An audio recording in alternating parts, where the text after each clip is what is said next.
This podcast is part of the Batman Universe Podcast Network, hosted by the BatmanUniverse.net.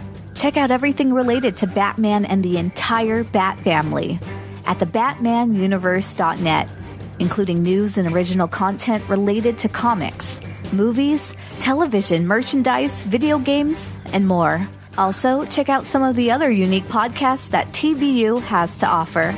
Consider supporting this podcast by becoming a patron on Patreon.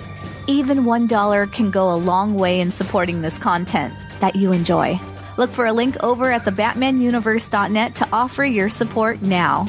And now, on with the show. Gotham City, like any other large metropolis, abounds in girls of all shapes and sizes. Debutantes, nurses, stenographers, and librarians. Gotham City Library, Miss Gordon speaking. Lopez hair removal. This is Jose. Holy transformation. 1 minute, plain Barbara Gordon, librarian and Commissioner Gordon's daughter. And the next minute, something new has been added. Batgirl, modeled after her idol, Batman. Holy apparition! No, Boy Wonder, I'm Batgirl. You are no longer alone, Capes Crusaders. It took me 3 years to track down the Jade Gato, and 3 more to figure out how to steal it. Funny, it only took me 10 minutes to figure out how to snatch it back. No matter how you do it, crime doesn't pay, girls.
Salute! I'm your host, Stella, and this is Batgirl the Oracle, the Barbara Gordon podcast, episode 165, Spider-Man, the PS4 game discussion special for November MMXVIII.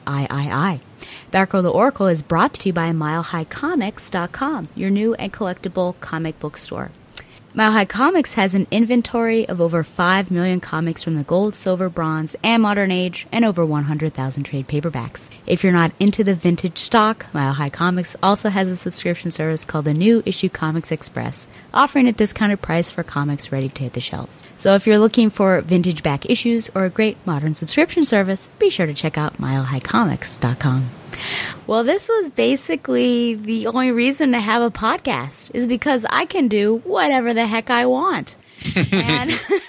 and in this case, I want to talk about the PlayStation 4 game Spider-Man by Insomniac.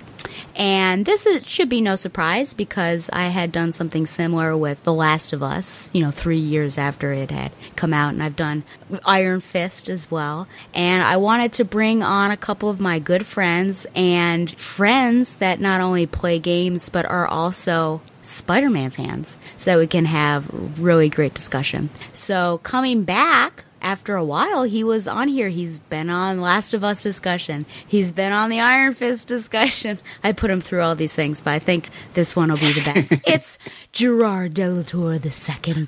Hi, everybody. You made it sound like the Last of Us thing was a chore. It wasn't. Iron Fist was a chore. I was just Iron Fist was. Yeah, that's the one I was thinking about. That I was trying to be really positive for everybody, and they're like, "Well, it really wasn't that good, Stella." And then this guy, I can't believe I'm really even letting him back on the show after what happened in the last episode. But these sorts of specials are continuity free, so I guess he can come on. It's Donovan Morgan Grant.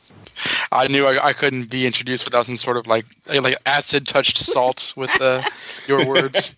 Yeah, it's really your fault. It's really your fault. So this I just want to lay it out right now that this is going to be full of spoilers. I waited until November so that I could have a chance to beat it. My two friends could have a chance to beat it. The first DLC recently came out, and we got that, and we played through that. So we're just going to talk about everything in the story. So if you've not played Spider-Man on PS4, or if you're one of those people that likes to watch playthroughs on YouTube and you haven't finished it, then I would stop it right now and go back to whatever you were doing.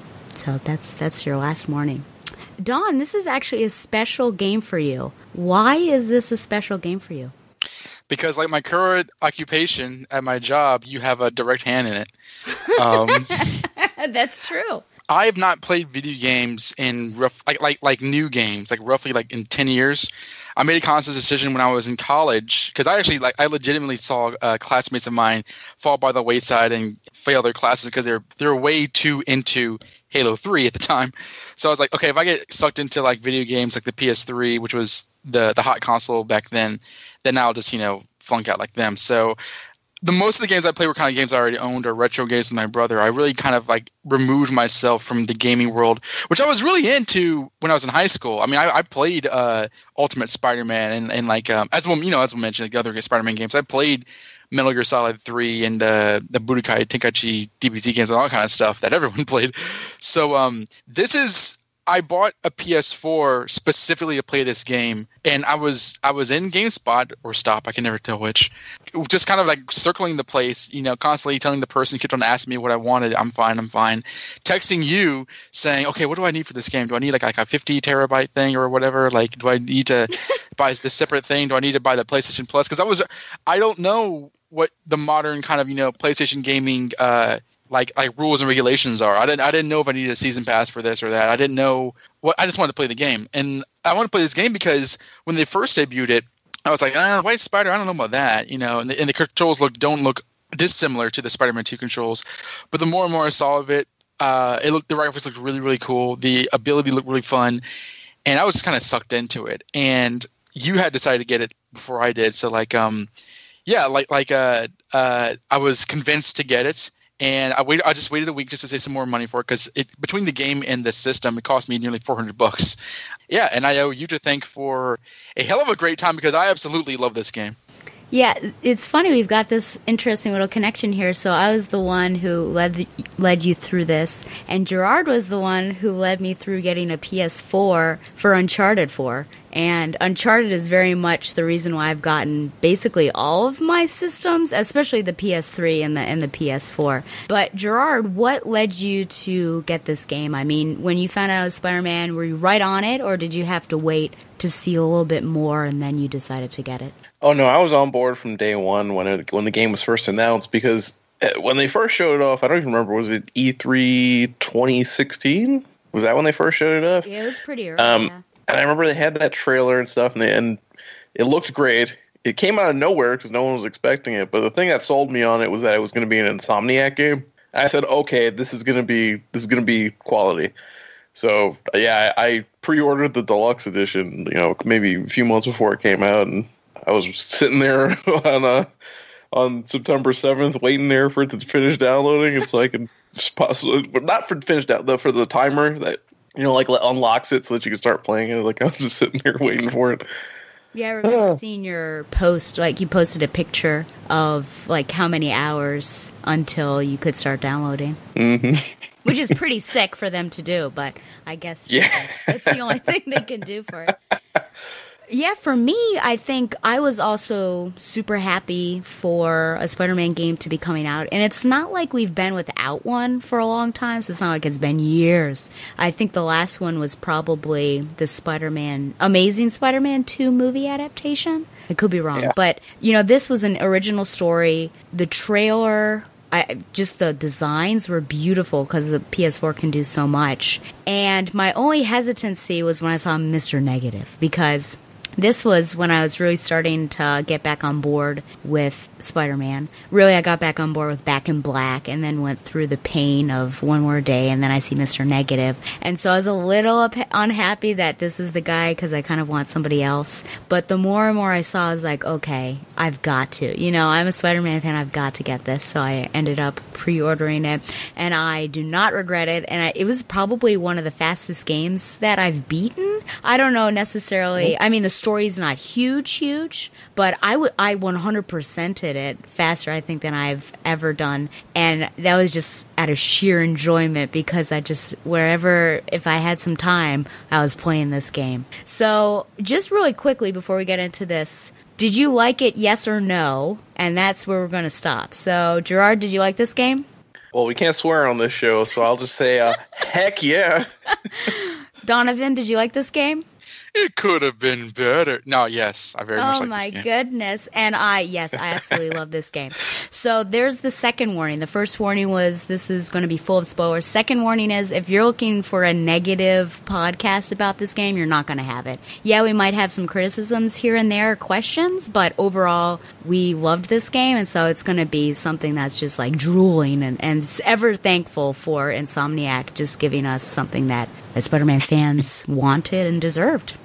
Well, I did some research on the Wikipedia, which is interesting because I tell my students don't do research on Wikipedia, but hey, it works out sometimes. And Spider-Man's been around for a long time. And I thought, this podcast is not about the history of Spider-Man games, but I at least want to say that to date, Spider-Man has made appearances on over 15 gaming platforms, which is also including mobile games on mobile phones. And the very first one that I found was in 1982. Parker Brothers published a game for the Atari 2600 and its clone system, the Sears Video Arcade, which was actually titled Spider-Man. And this involves climbing a skyscraper. Oh my gosh.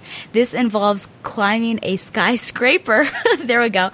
Capturing criminals and defusing bombs set by the Green Goblin. And it supports 2 players. And I'm pretty sure that, I don't know if you guys are, you as in Gerard and Don, or you listeners are fans of Troy Baker and Nolan North, but they have a YouTube channel now that I find it very hilarious. It's called Retro Replay, and every Thursday they come out with about a 20 or so minute video where they play an old game, either that they've picked out or their little producer, cameraman, researcher picks out, or someone else, and they play through it and also get frustrated sometimes and can't get past the first level. And this was episode 1, I think, and Nolan North got so frustrated because he never got up the top of the building. So just to say that if you want to see it in action and see two wonderful voice actors just have fun playing with it, plus, Nate Drake get really upset at this, you can go check that out. But I wondered personally, and I feel like I know about what you guys might say, but I think Gerard, I'm going to be astounded by the list he prattles off. And also for listeners, just to get a sense that this isn't our first rodeo with Spider-Man. We've done things before. But what are other games that you have played, and what's the background of Spider-Man and you playing as Spider-Man? We'll go with Don first. Well, I've never owned an Atari, but my friend has, so I actually have played the Atari Spider-Man game. Were you frustrated by it? I was laughing because I was so frustrated. I was like, man, does this suck or do I suck? The unending question. But I think that like the first Spider-Man game I would have ever played was probably maybe the Spider-Man X-Men Arcade's Revenge game for Genesis. That sucks. I don't like that game.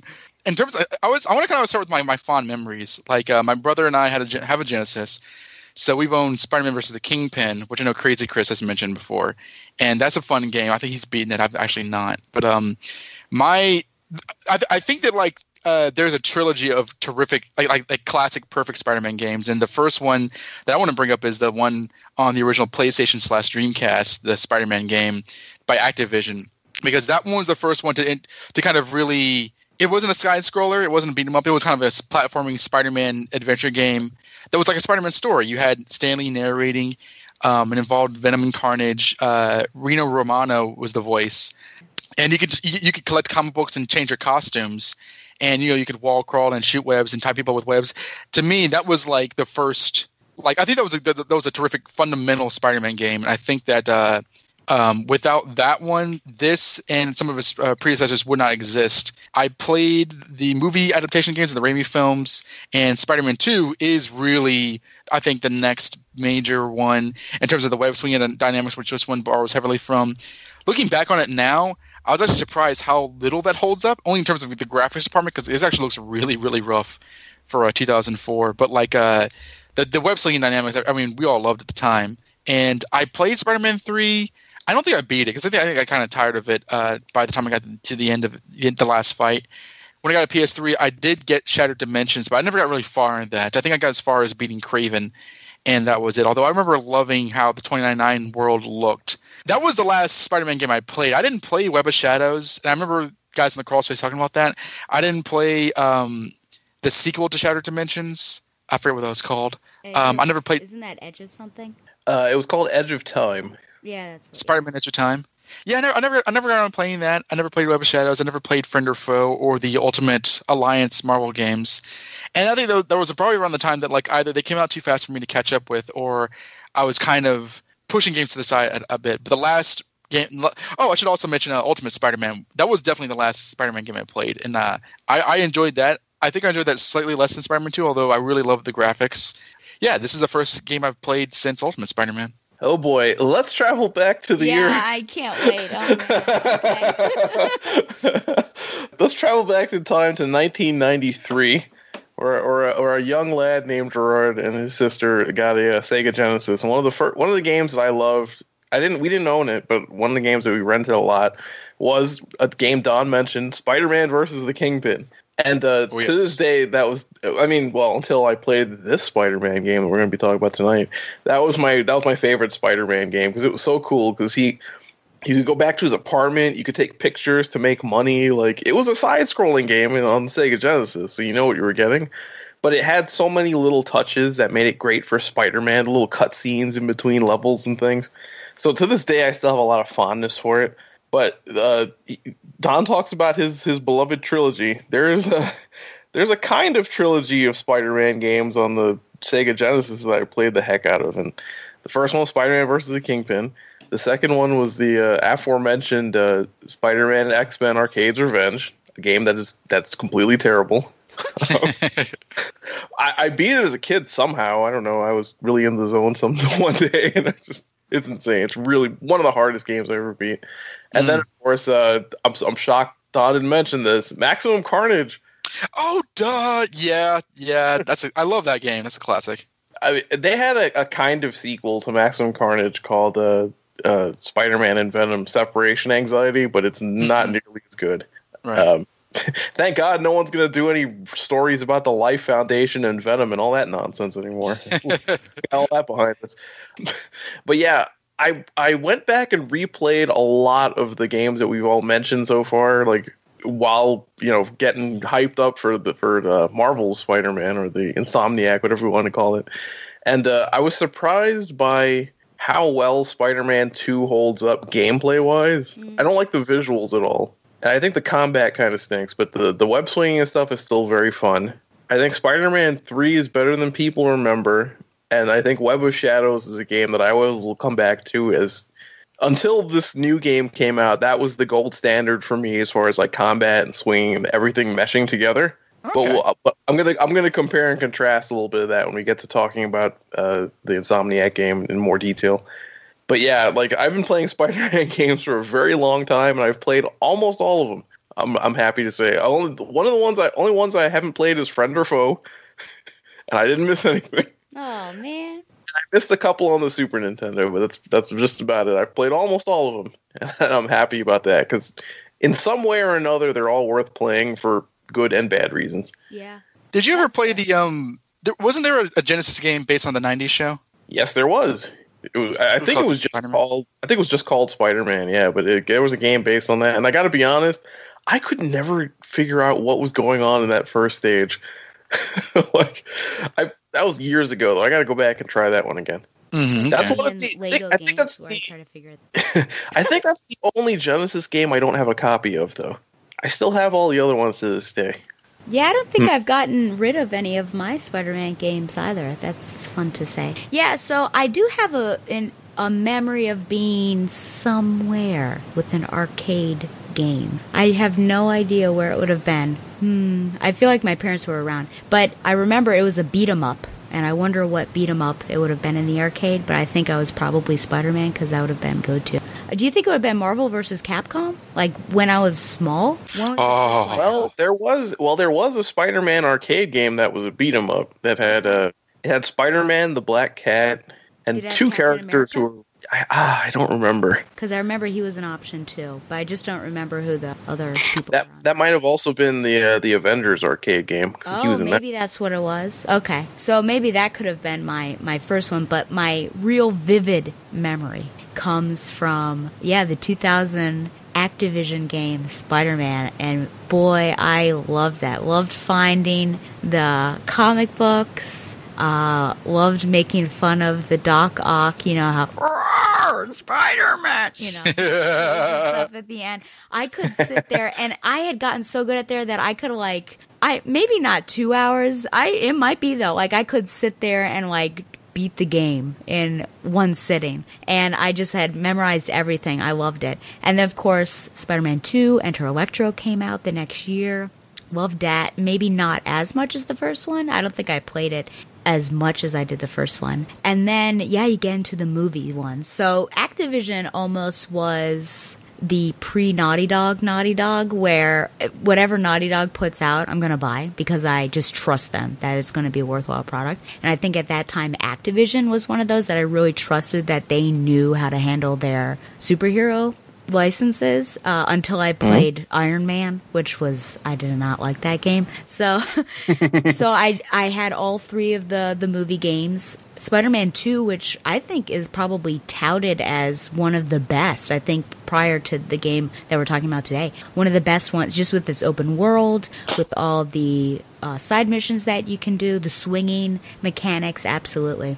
Played Ultimate Spider-Man. I remember getting a special edition, and I love that because Venom is one of my favorite villains, so I got to play as him. I enjoyed Friend or Foe. Now, what was this, 2007? So maybe I wasn't completely I don't know, fully like skilled in my mind of recognizing good from bad, but I think I probably still had fun, but recognized it wasn't the best story. Web of Shadows, I'm not sure if I've played this or not. I couldn't remember because I remember seeing so much about it and videos, and I can remember the characters and everything. It seems like I have played it, but then I wonder if they're false memories. And then I think the last game, Spider-Man wise, that I had played before this was in fact Shattered Dimensions, and that's actually what started my deep love for Spider-Man Noir, whom I think is really awesome. So that's my history. It's more modern, I think, than Don and Gerard, but still, we've got a number of games under our belt, so we've got some experience, and we know what we like, we know what we don't like,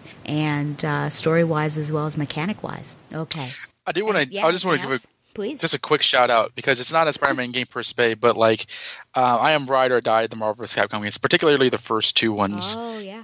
I think that like because the character, all the Marvel characters were very 90s designed, so it's a very badly looking Spider-Man. I thought that his combat system was very well realized, and I mean those are never going to be in a real conversation for best Spider-Man games ever, but I do think that that's worth an honorable mention, just because I think that they captured the characters' fighting sensibilities very, very accurately. Yeah, and I want to take you for a ride. Yes, sir. Just put that on repeat for about 50 times. Sure. I have also played Ultimate Alliance. I don't really count it as a Spider-Man game just because it's more of a collective Marvel Universe game. But if anyone's out there wanting to play any of those, I really recommend the first one. But the second one I thought was bad. I just thought, okay, well, I have my next little bullet is just the history of the Spider-Man and how it came to be at Insomniac. And really the only point I want to make, which was something I found really endearing and interesting, is I was watching a brief interview, part of a longer discussion with the creative director Brian Intihar with IGN. And he said that when Marvel approached them initially, he didn't want to do this game. And it was because they're so used to and they're known for, and I think they do a great job at, they're creator owned, and they're very original properties like Ratchet and Clank, Sunset Overdrive, right? They do that one. And then weren't they also doing Infamous? Is that correct, Gerard? No, Sucker Punch did Infamous. Sucker Punch, okay. But Sunset Overdrive, right? And Ratchet and Clank, of course. Yep. Okay. So they were, nervous about, well, I think they as with comic people, you want to stick with your creator own. And I think there's also a weight for Marvel to ask, do you want one of our characters? There's so much pressure on that. So I really appreciate him, I think, being humble and sticking with what they know and also considering how big this could be. But in the end, they agreed to it. And then Marvel gave them the option of what character they wanted to do. And they ended up going with Spider-Man. So just to give, that's not really the whole history, I'm sure, but just to give a sense of where this creative director is coming from and the fact that I think he realized right at the beginning how important this game could be, how important the property is in general. Oh boy. Okay, well, we're moving on to now our actual discussion here. And I did have a plot overview, which was taken from the Wikipedia. But my comrades said that it was too long. So, in summary, well, first of all, John Paquette, Christos Gage, Ben Artman, and Dan Slott wrote the game's script, and the beautiful soundtrack that is just everywhere when you're playing was composed by John Pisano. So, I want to do this. I'll put you on the spot. I'll start with you, Gerard. How would you summarize Act 1? Well, I would summarize Act 1 as being a combination of the fall of the Kingpin, basically, and the effect that has on the city in the short term. You see different groups try to fill the void that was left behind by him no longer being in charge. You saw crime kind of getting a little out of control, and thus Spider-Man having to pick himself up and take care of all that stuff. But also, it more or less set the table with all the characters that are going to be important factors in this game. You met Martin Lee. You, of course, met the classic characters like Aunt May and Mary Jane and that kind of thing. And you also met a couple others. You met Jefferson Davis. You met... I can't even remember at this point. But Miles Morales. Miles, well, yeah. I don't... And yeah, did he or did he not meet Miles till Act 2? I don't remember. And of course, Otto Octavius, who ended up playing a bigger role than I think anyone expected in the game. So I would summarize Act 1 as being essentially like the creation of like a competitive criminal power vacuum in New York City, and meeting all the characters that are going to play a bigger role in the subsequent acts. Act 2. How was that? It was good. It was good. And I agree with you. As a player, as us, we met Miles, but Peter doesn't meet Miles until the funeral. So you're right about that. Don, how would you summarize Act 2? Where did Gerard leave off on that one? Like, at what point was like the break off, do you think? Well, at the official end of Act 1 is where Officer Davis and the City Hall incident.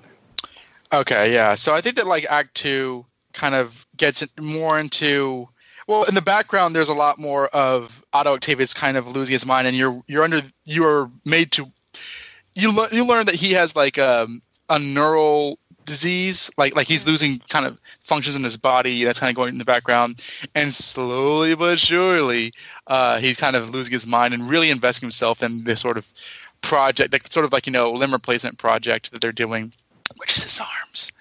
And in the foreground, it's kind of like for much of this game, and I don't think this is like a red herring or a bait and switch. It's sort of a bait and switch, but like for much of the game, the big bad is Mr. Negative, which you find out as shock upon shock, Martin Lee, the guy who looks just like him. You're kind of following that up, and I think that this between this and the various Miles is kind of being sneaky and kind of you're showing that Miles has an ambition, a heroic ambition towards him. I mean, he doesn't necessarily have this sort of like Dick Grayson. I just want to vent my rage sort of thing and kind of figure out what to do. But it's sort of like he just finds himself in situations that lends himself to being very heroic. Same thing as Mary Jane, and she's proving herself to be a very courageous character. The more dangerous things become.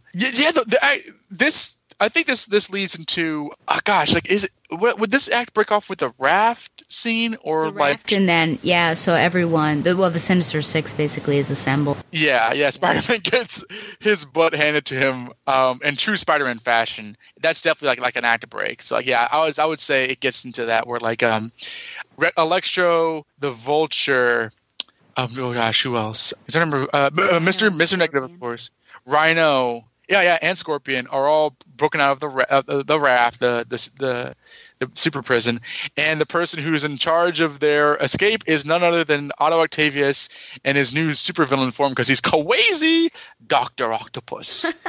Yeah, that's true. And then, of course, Octavius ends up releasing the Devil's Breath in Times Square, which causes the mass outbreak. Whoops. So then the end of, or the beginning of Act 3, because of the illness that is spread, Osborn as mayor declares martial law. So you've got raft people running amok because, of course, the breakout, as well as Sable International people running amok. So it's like, it is the worst. I was so annoyed actually during this act because I couldn't swing anywhere. I was getting you get attacked from all angles. You're swinging and your spidey sense is going off at all times. So it's just like really obnoxious. Plus it was so dirty. The city, I was like, what is this? It's a completely different game. But anyways, there is an antidote. So part of it is trying to find the antidote, and Mary Jane is one of those that ends up helping. Miles ends up getting bitten by an Oscorp genetically modified spider that actually escaped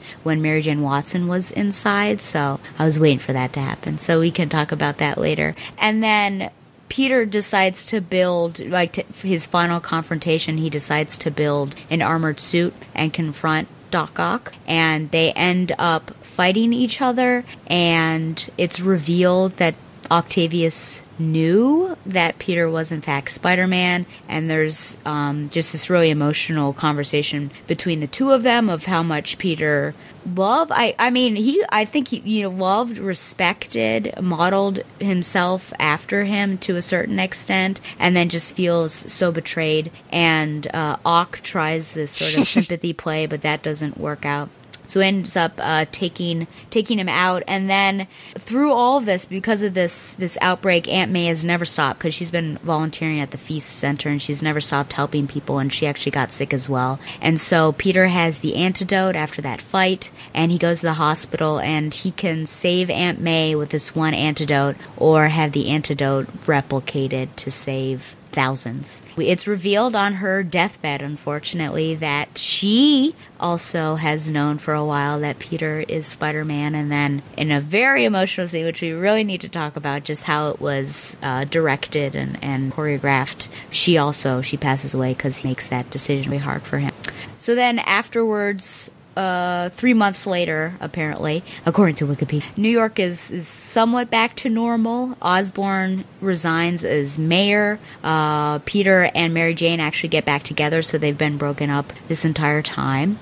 Miles ends up revealing that he has gained some spider-like powers, and then Peter reveals that to him as well, so that's cool. And then in an end credit scene, we see Norman enter a secret laboratory where Harry, because we had believed that he was in Paris, I think, this entire time. So Harry is actually in stasis, and a black web-like substance goes to touch the glass when Norman puts his hand glass. So we'll see. What that is about. So that's like the overall, but there's so many details, of course, that you just have to get from playing the game. But I think we'll probably hit on a lot of them. I do want to let you know, because I actually recently found out about it and put it on my birthday wish list and sent it to someone, that there's a prequel novel to this game, and it's called Spider-Man Hostile Takeover, and it was actually released on August 21st, and I thought to myself, what was I doing?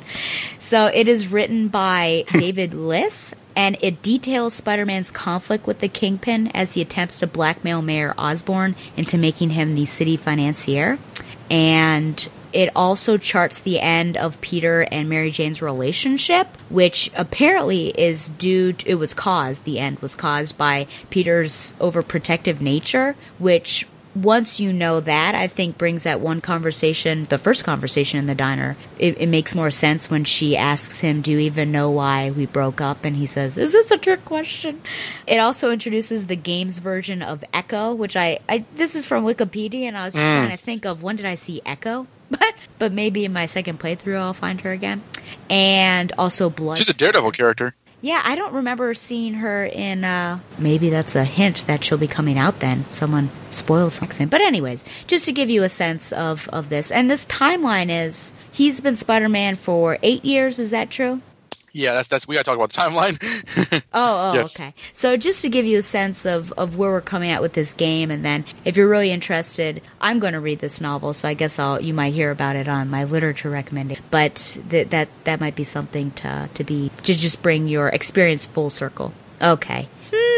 Well, I'll start off with some overall questions here. So my first question, because we're Spider-Man fans, I think maybe first, and then video game fans second, who knows? I'll speak for myself anyway. How well does this game actually capture the mythology of Spider-Man? See, that's an interesting question, because I feel like a lot of the adaptations, usually the best idea is to try to go for like the feeling of the mythology. You know what I mean? Like there's a certain tenor to Spider-Man that it feels like Spider-Man, where you don't necessarily have to get all of the details exactly right. That's something that I think for example, the Raimi trilogy of movies did really well, where they felt like Spider-Man. Yeah, they had things like organic webs, and you knew Mary Jane in high school, et cetera, all sorts of things that don't quite jive with the comics. But they got the mythology down in the sense that it felt like the character, and everyone was recognizable as who they were without necessarily hewing to all of the exact details. And this game does that perfectly. In fact, this might be my favorite adaptation of Peter Parker that I've ever seen in anything. I love Peter in this. He feels like Peter Parker. Dr. Octopus, feels like Dr. Octopus without being anything similar to the same character in the comics. So it gets the mythology in terms of the feeling of it, but it manages to do so while straying pretty far away from a lot of the core details. And I think it'll appeal to people who don't really know the comics all that well, because it tells a good story. But I think people who read all the comics will appreciate all of the little nods and Easter eggs that are embedded in all of that. Where, yeah, okay, the details of Peter's life aren't exactly the same, but collect some of the backpacks and read some of the descriptions of things. You're like, okay, yeah, they at least wink at some of the things that we know and love. Yeah, this is a very, to me, like as a hardcore Spider-Man fan, it really is interesting because when I first started playing the game, in that there's that opening cinematic where you kind of pan through his room and you see okay, so he, there's a picture of him and Peter, or him and Harry and Mary Jane. They're not avoiding Uncle Ben like the MCU movies do. And there's all those pictures of him fighting various Ditko villains. Okay, so this is definitely a Spider-Man with a history, which I love. Like Gerard said, there are very specific references to the comics that are not, okay, so he worked at the Bugle, everyone knows that. I mean, they referenced a lot of Steve Ditko era things. So that was really pleasantly surprised. I believe they had the gloves that he used to when he first fought Electro in ASM number. Oh God, what issue was that again? Was it 9? When he first fought Electro, they referenced the gloves. They referenced the Electro gimmick, the electronic gimmick where he first defeated Vulture in issue 2. His webbed wings, his spider signal. So the character comes from a fundamental Ditko background, which is awesome. And what's clear to me also is that and we'll probably get into this in a bit, but it's clear that there's definitely some blood of the movies into this. There's definitely a movie kind of vibe to this in terms of his relation to Mary Jane. Mary Jane's a lot more kind of grounded than she usually is in the comics, and Aunt May is less feeble than she usually is in the comics. But I agree with Gerard in that there is this sort of intangible quality towards when people say this feels like Spider-Man. I don't always tend to agree with people who say that because I've heard that bandied about a lot of times, whether it be Brand New Day or some of the movies or what have you. To me, I think this is the best media representation and presentation of Spider-Man since the Raimi movies. In terms of iconic, okay, you have the 60s cartoon and Spider-Man's Amazing Friends, and then the 90s cartoon, and then the movies. In terms of major Spider-Man history moments that you need to write down and underline with a red highlighter, this is the best one since the original Raimi trilogy, because I think this effortlessly gets across the thesis of the character and gets across his whole world while still being very original. I mean, this is not Miles Morales' origin. This is not the origin of Dr. Octopus, but it doesn't betray anything by doing things differently. And you feel like Spider-Man. And one of my favorite things he can do is that when he's kind of having a conversation with Mary Jane or worrying about his personal life, he will sort of think about it or talk to himself while you're swinging across the city. That to me is the comics. That's what he always does, and I've never done that before in a Spider-Man game. So I think that this is where it's at in terms how you adapt a character, because it's a very straightforward and honest and mature take on Peter Parker without leaning heavily on one era or another, and kind of just being a perfect combination of all the things that have worked in the past. And I guess it could go either way, but I feel like Insomniac set the bar high because it wasn't doing an origin story, because sometimes those can be, we've had enough of them potentially, but also those I think are more streamlined and easier because you can set up and build your own world. But now we're starting, let's say 8 years in, and so things have already happened. So how do you have this story, you bring people in but also reference what has happened before and not rely too heavily on the past? And what I love about Spider-Man is the cast that he surrounds himself. So mythology wise, I just think about what are the rogues that we're going to be encountering, and then what are the side characters that we have that are so important to Peter's life, because I think Spider-Man is absolutely an ensemble book. I think it always has been and it always should be.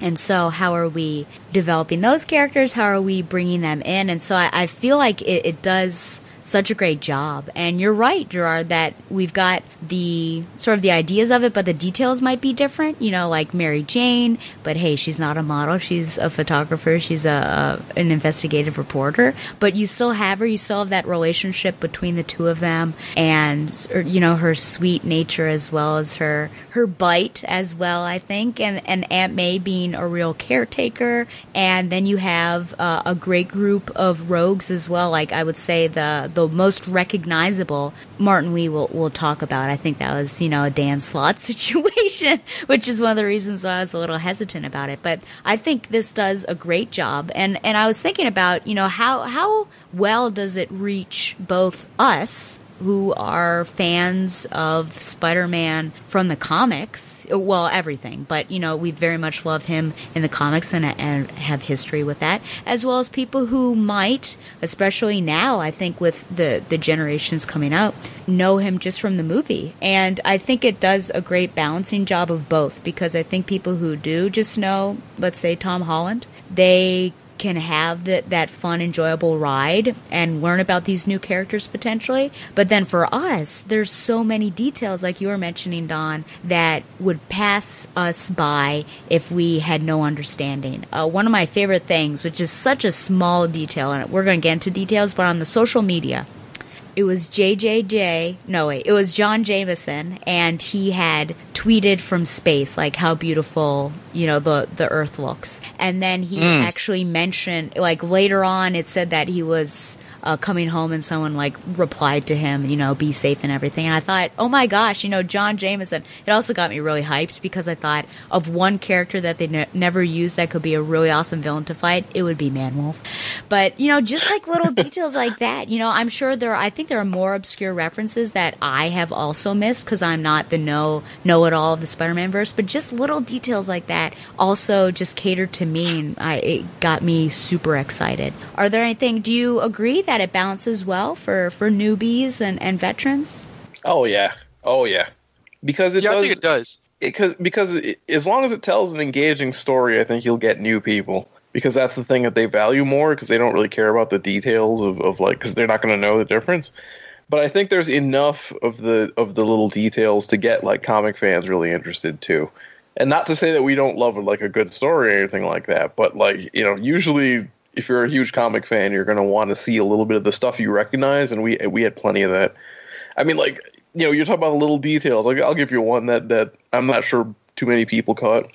There's one of the backpack items is a lease that Peter and Mary Jane signed for an apartment together. Uh-huh. Did you catch the name on the lease? Bedford Towers, which is where they lived in the late 80s in the comics. Oh, wow. I did not catch that. I should have been more eagle-eyed. Yeah, it was Jonathan Caesar's building. Oh man, that's a deep cut. I think that like I know that you said, you know, you kind of balked when you learned that Mr. Negative was in this game, and I was kind of like, you know, okay, is this going to be like, you know, another product kind of Marvel or modern Spider-Man? But I think that one thing I like about this game is that it does involve a number of like kind of like the last 10 years of Spider-Man's continuity, which I think is perfectly fair. Like, I actually don't really have any strong feelings one way or the other towards Mr. Negative as a character, and they use Screwball in this. So there are ideas, you know, he's much more tech-minded now. Like even in the very beginning, before he updates his costume, his mask is kind of, you know, not retrofitted, but like it's fitted out to be like a lot more kind of gadgety. And I think that's fair. I think that, like, I like the idea that like throughout his career he would have adapted, because the technology wasn't there in the older comics, like back in like the 80s or 70s. So I think that actually kind of makes sense. And I like the idea that this is a character with a real history, even though he's fighting certain villains for the first time. There's a lot of classic villains from the Silver Age that he's fought, like Rhino and Shocker and Mysterio. They hint at, and the Lizard. So like, it's certainly not, he's not lacking a history, which I think is cool. And I think that like fans want that. I think that it was actually kind of important for them to kind of establish this is an older Spider-Man. I mean, he's not really as old as he is in the comics, but I think the popular version of Spider-Man lately has been a younger Spider-Man. So I think that them referencing that he does have this history kind of puts players in a certain position to be open to a Spider-Man who can do everything, rather than discovering it for the first time with him. It's like, okay, wow, I can do this, I can do this, I can do this. And that lends themselves towards an idea that's been around longer for the character rather than just a beginner. It's like, okay, what can you do as Spider-Man? Well, if Spider-Man existed, he could be doing all these sort of things. And that kind of is more, I think, engaging than like, you know, a sort of beginner's tale. So I think fans of the films and the comics are both going to, or should have liked this game, because I think that when you think of Spider-Man, you don't generally think of one specific version. So I think that like placing the character, his personal history where it was, I think worked out well for the playing experience. How well does this game balance Spider-Man and Peter Parker? I thought it balanced them really well, because like for let me give an example.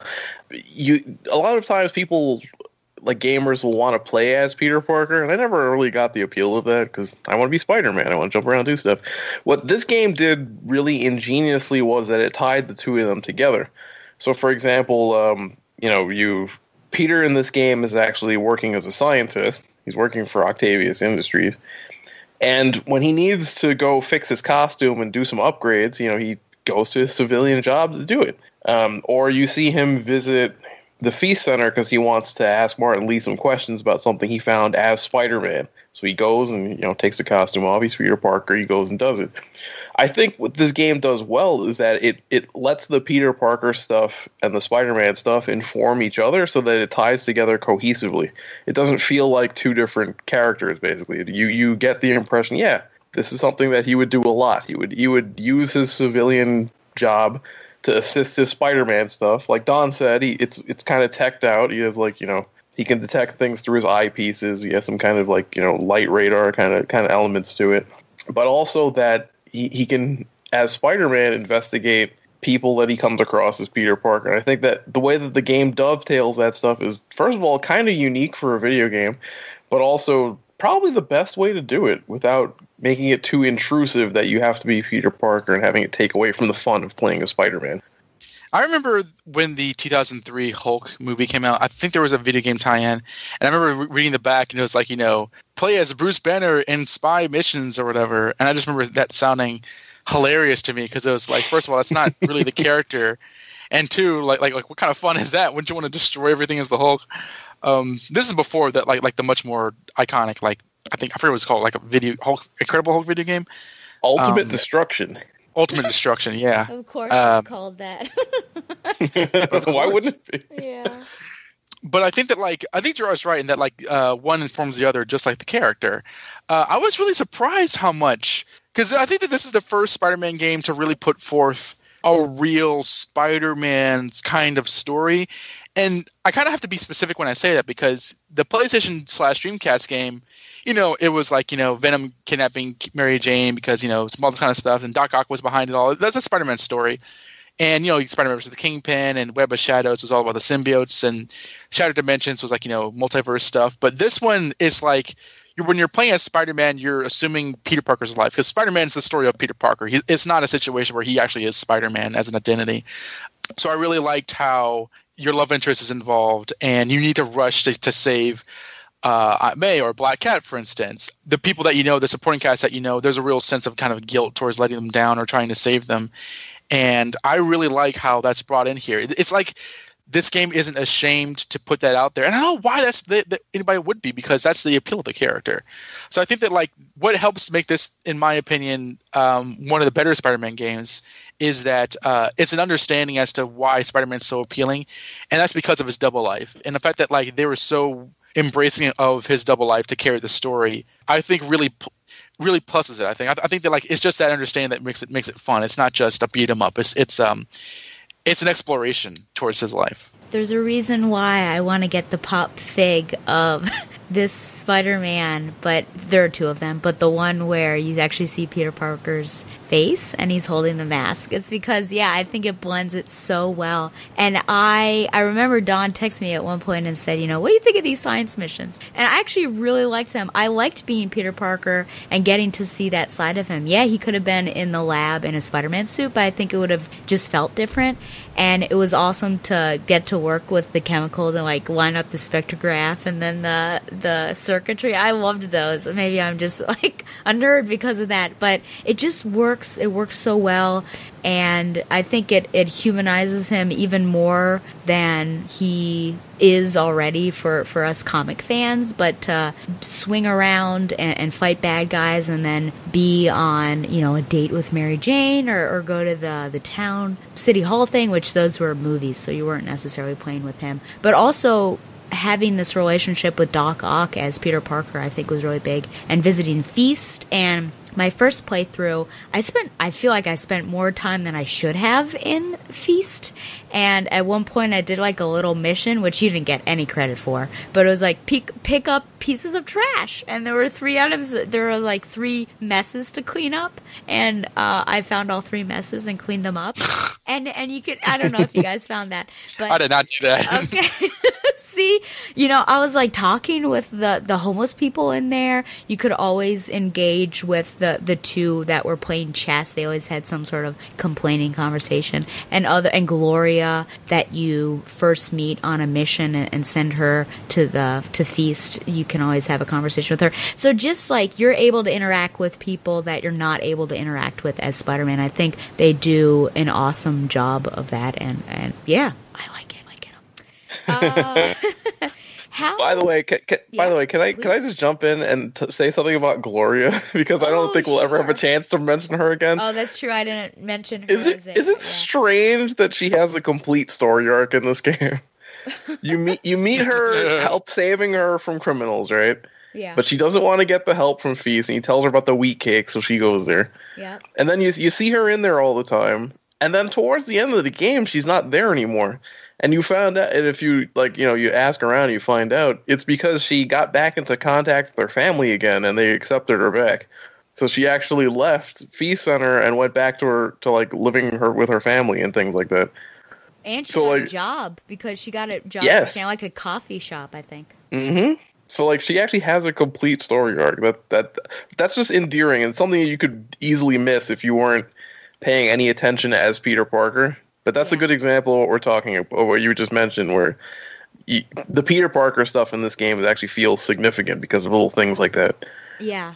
And especially, I mean, this game as a whole, it's like all in the details, which is another thing that I want to talk about later on. But just like, there's so many, it's an act of love, this game, because they just really spend time and everything you do has an impact on something else. Don, you had an intake of breath. Did you have something else?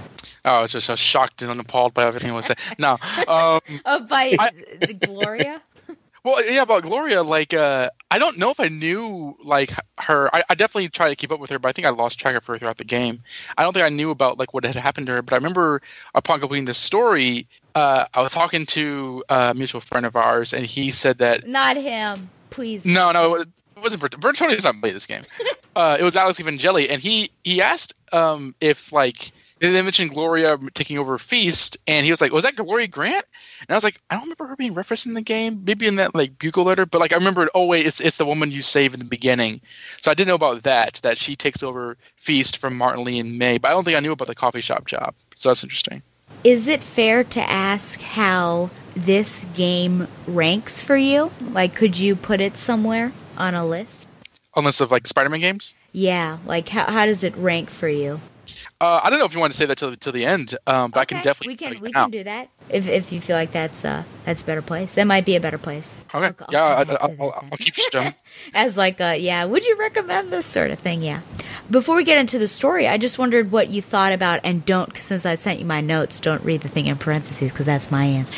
But what do you think about the pacing of the game, the story itself? I thought it was paced out pretty well. The first act feels kind of slow, but it should, because I feel like that's the act where a lot of things are being put in place. Once you get the story going, it has a very good, you feel like every mission is an important one. There isn't a lot of filler story missions in there. Yeah, there's a lot of side content and there's some side quests and things like that, but the game lets you tackle that stuff on your own, so you can get through a lot of the game without doing that. Or if you're somebody like me who always does all the side missions first, it makes an interesting situation where you get later in the game, there isn't a lot of side content left, because then it's just you put your head down and you just go right into it. So when I got to the part where you're fighting the Sinister Six, I wasn't doing any side missions because I had finished them already. So it was just bang, bang, bang, fight, fight, fight. And so for me, the experience I got from the game was that it was rolling along, you were Spider-Man, but when it came time to fight the Sinister Six, that's all he did. He was focused on that tightly. But that's the thing about a game an open world game like this, is that the pacing of the story and of the game itself is going to depend a lot on how you play it and your preferences towards doing side missions and things like that.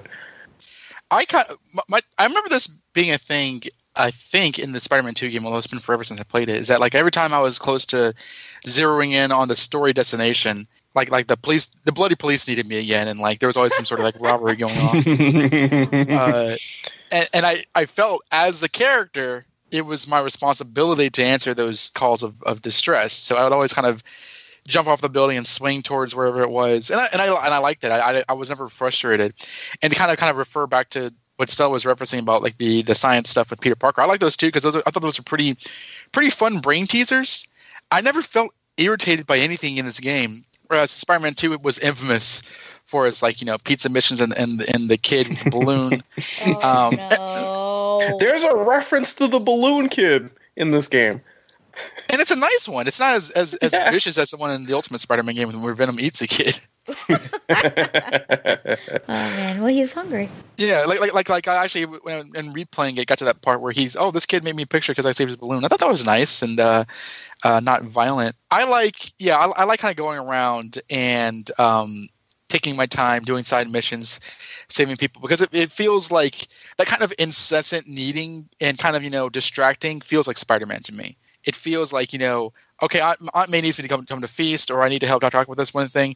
But there's like a car chase going on right now, and I gotta go. That just feels like the character, and I'm glad that like they interpret that in Spider-Man's sort of universe rather than it feeling like this sort of needless. I don't know. Let me fix a space station or whatever. It feels like a Spider-Man thing. I really like the pacing. I think I'm more aware of it now on my second playthrough. So I feel really bad because my second playthrough, I decided that I was going to ignore all side missions and crime activities and just focus on the story so I could get more of like a cohesive feel because sometimes I get really wrapped up in side missions that I start ignoring the main missions. So I'll maybe I'm OCD, I don't know, but I have to set a goal. So I'll say to myself, okay, I'm gonna do all of the landmark pictures tonight and play 2 story missions, like that sort of thing. So I wanted to just do, and I just started Act 2 last night on my second playthrough. But what I've realized is that this game forces you to pause between story missions and actually explore the city. Because once you finish something and you get your little XP boost, the next mission doesn't automatically pop up. Now, this may change in Act 3, I'm sure, where it's more rapid fire, but it actually is like, he'll say something, he'll make a comment of like, it might be time to check on my city, that sort of thing. Or he has to wait for somebody, like, for Mary Jane to get back from the mission that she shouldn't have been on, but we'll find out later. So I love that. I love that you are forced to actually explore the city and just take time between the missions instead of going. And the missions, I think, make it worthwhile. I love these missions way more.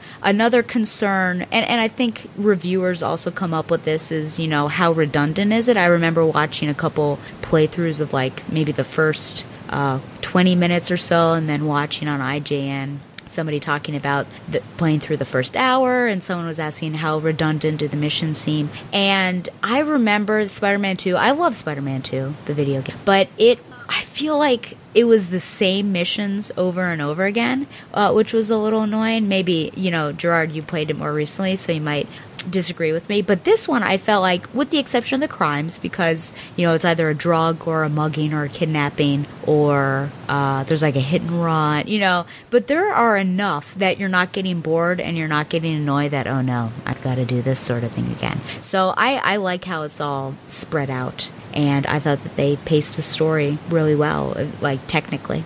I think it's also because the graphics are so good. I can't stop staring at the game. Yeah. I mean, really, like that. I mean, I don't know if you want. Please stop me if I'm getting ahead of myself. But I don't know if you want to get into like the kind of game mechanics, like how you fight or anything like that. Was that for later? We can. Because I've got web swinging later, so we can talk about web slinging and fights now. Okay, this is also kind of like the other side of making a great Spider-Man game, because like my favorite part of playing Nintendo 64 Super Smash Brothers was pausing the game and like kind of circling around and kind of catching the action in a freeze frame mode, much to the chagrin of my brother and my friends, who always like threw crap at me whenever I did that in the middle of playing. So the beauty of Spider-Man is that like a single player game, so I can do that. And if you follow me on social media, you've probably blocked me by now, because I love taking pictures of the action in the game, and you can do it during cutscenes and like kind of, what's it called? Like, it's like the full event. There's a name for it, like where like the game has a cutscene in the middle of a fight, like the card stuff. Quick time event. Quick time event, yeah. Where you have to like mash the square button or something. Yeah, because Dragon Ball Z Budokai Tenkaichi. Oh no, it was Dragon Ball Z Budokai 3 did that. where it's kind of a cutscene in the middle of fighting, and that's really cool. And I love how I love webbing people up, like kind of like the sneak attacks, and kind of putting the little cocoon. And I just love the different ways you can do that, because and in this game you kind of make little panels out of them. You can kind of add little stickers or word balloons or gigantic action letterings, and you can make a comic book out of it. Which is to me another throwback to there was a comic cartoon maker of the 90s Spider-Man show way back in the 90s. So it's just it adds to the comic book experience. And between that and events where you have to press such and such, like when you're fighting the Kingpin or fighting Doc Ock, that to me makes it feel like a comic book experience, because those are to me the big splash pages of action. Oh, you got to do it or else there's a disaster that's going to happen, and you can kind of really intensify the experience that way. And I just fell in love. I think that's there's no better way to do that, a Spider-Man or really any superhero game like that, because it makes you feel like you're contributing to the action of the story that you're enjoying. So I really want to give a shout out to that, because I think that it's not just it's a fun Spider-Man game, but there's these elements to really maximize the experience. You can wake up now. Do you have something on the gameplay mechanics? Oh boy, I guess the way I would approach this is to compare it to what I thought was the game before this that had the best gameplay mechanics for a Spider-Man game, which was Web of Shadows. Because that was one of the only games that was able to capture the idea that Spider-Man could fight in sort of different phases. They were emphasized that there was a whole different set of skill trees for ground fighting, for fighting in the air, and for fighting on walls in that game. And there were specific mechanics made to tie those together, so you could kind of web zip two guys and then take them into the air with uppercuts and things like that. This game does a lot of those things, but I feel like it does it with a level of polish that they didn't have in Web of Shadows. And so to me, the mechanically, this is probably the best Spider-Man game I've ever played, where it's all just so seamless and easy to do. Once you learn all the mechanics, I'm still doing new things. I posted a short clip on Facebook a couple days ago where I came across I think it was a mugging or something like that. There was a bunch of guys in an alley, and they were next to a car or whatever. And I looked down at it, and I was like, how do I want to approach this? Because there are a lot of ways you can do it. And I remember just looking down at them from the ledge. I said, okay, so I shot one of those web bombs, and it took out 5 of the guys because they were so tightly packed together that they all got caught in that. And then I web zipped down to one of them before he realized it. He got knocked out immediately, and then I just webbed the other guy, uppercutted him into the air, and then used my webs to pull him back down, and he was done. The entire fight with 8 guys was over in about 5 seconds. And I'm like, this game gives you so many options of how to approach things, and in ways that fit the character so well. I'm like, yeah, that was a Spider-Man fight. That's how it would go if he was fighting a bunch of dudes in an alleyway. And to me, that's the perfection of this game. Is that it's almost seamlessly done, and it feels right, and it's easy to do. And that's all you want out of a video game in general, but especially a Spider-Man game. I agree. I think that and this is one thing that Spider-Man 2 innovated, was that he can jump incredibly high. He can run faster than anything. He can knock somebody into the sky, and he has superpowers. I think that people tend to kind of underestimate that, besides just him crawling on walls, is that Spider-Man, normal thugs should not be a problem to Spider-Man. And I love how they implement the Spider Sense system and all that kind of stuff, where you can dodge all day and never get hit if you really wanted to. Or even if you get kind of overwhelmed, your Spider Sense still goes off. But I really like how you can, between the combat system and the webbing system, you can take people apart inside 10 seconds and in the fight. And I think that that's being really faithful to the character while still having him go up against things that would just destroy him, like Dr. Octopus's metal tentacles and all that kind of stuff. Stuff that seems almost apocalyptic. I was fighting the Shocker again today, and that's I don't know if the Shocker has been shown to be this powerful in the comics, but this is probably a realistic approximation, because you're still Spider-Man, so you can still do crazy things while coming up with this guy who could probably kill you. So I think that I agree that again, it's a great how would Spider-Man behave that's true to the comics, and I think that this is I think this gets it. Shocker is my favorite little C-lister. I would consider him C, maybe. Do you think he's a B? I think he's a B-lister. Come on, he's got to be hard C, right? The Shocker? Yeah. He's not Paste Pot Pete or anything. I don't know. Well, the Paste Pot Pete is probably D. Yeah, that's probably true. But like, Okay. I don't know. He's never made a villain. I think the Shocker is at least a B. He's not the worst villain he's ever fought. He's not Willow the Whisper. Well, he holds a special place in my heart. So I was super excited when I got to battle up against him, and of course the quips, making fun of his quilted costume. But here's some secrets about me, people. Number 1, I'm a button masher. so when we have these games that are like technical, and God of War made me do this too. I had to like pay attention where my axe was, because sometimes I would lose track of it. But I had to be very intentional about how I was doing the combat and preparing to dodge. Watching for the blue right before, so I could have a perfect dodge and maybe throw a web in somebody's face. But I love that, again, paying attention to the details and hopefully racking up some combos. So in a way, it reminds me of Batman Arkham Asylum and Arkham City, where you're dealing with hordes of people potentially. I mean, at least 5. And you've got your attention is all around them. Some of them are just hitting you with their fists, and some of them have more. I hated the ones with the whips. Once you get later on the whips, and then disable international people who would shoot you and bind you with those red things, and then you're like, you have to rapidly push circle or something. Those were annoying. But so I love the combat. I really liked it. It looks beautiful. I mean, he moves like Spider-Man should move. And another thing that you should know about me is that I hate games that the powers you can get, or I should say the upgrades that you can buy that you're working for, when they're useless. And an example of this, it wasn't useless, but the what's that called? The what tree? The Gerard, how'd you call it? Oh, in the skill tree? Yeah, skill tree, thank you. The skill tree of Assassin's Creed Origins made me a little upset because there were just things that weren't useful for me. And I thought, this combat's not really working for me. But this one, everything that you could buy with your XP and your skill points were very useful, and I very much enjoyed all of them, as well as all the little tech gadgets that you could have, and the suit powers that you could have. Like, there's so many awesome things, and you could switch them up, and there's, like, infinite possibilities practically of, with the suit power, and then the special, like, the 3 inserts that you can have. Yeah, the mods. Thank you for being my little vocab guy today.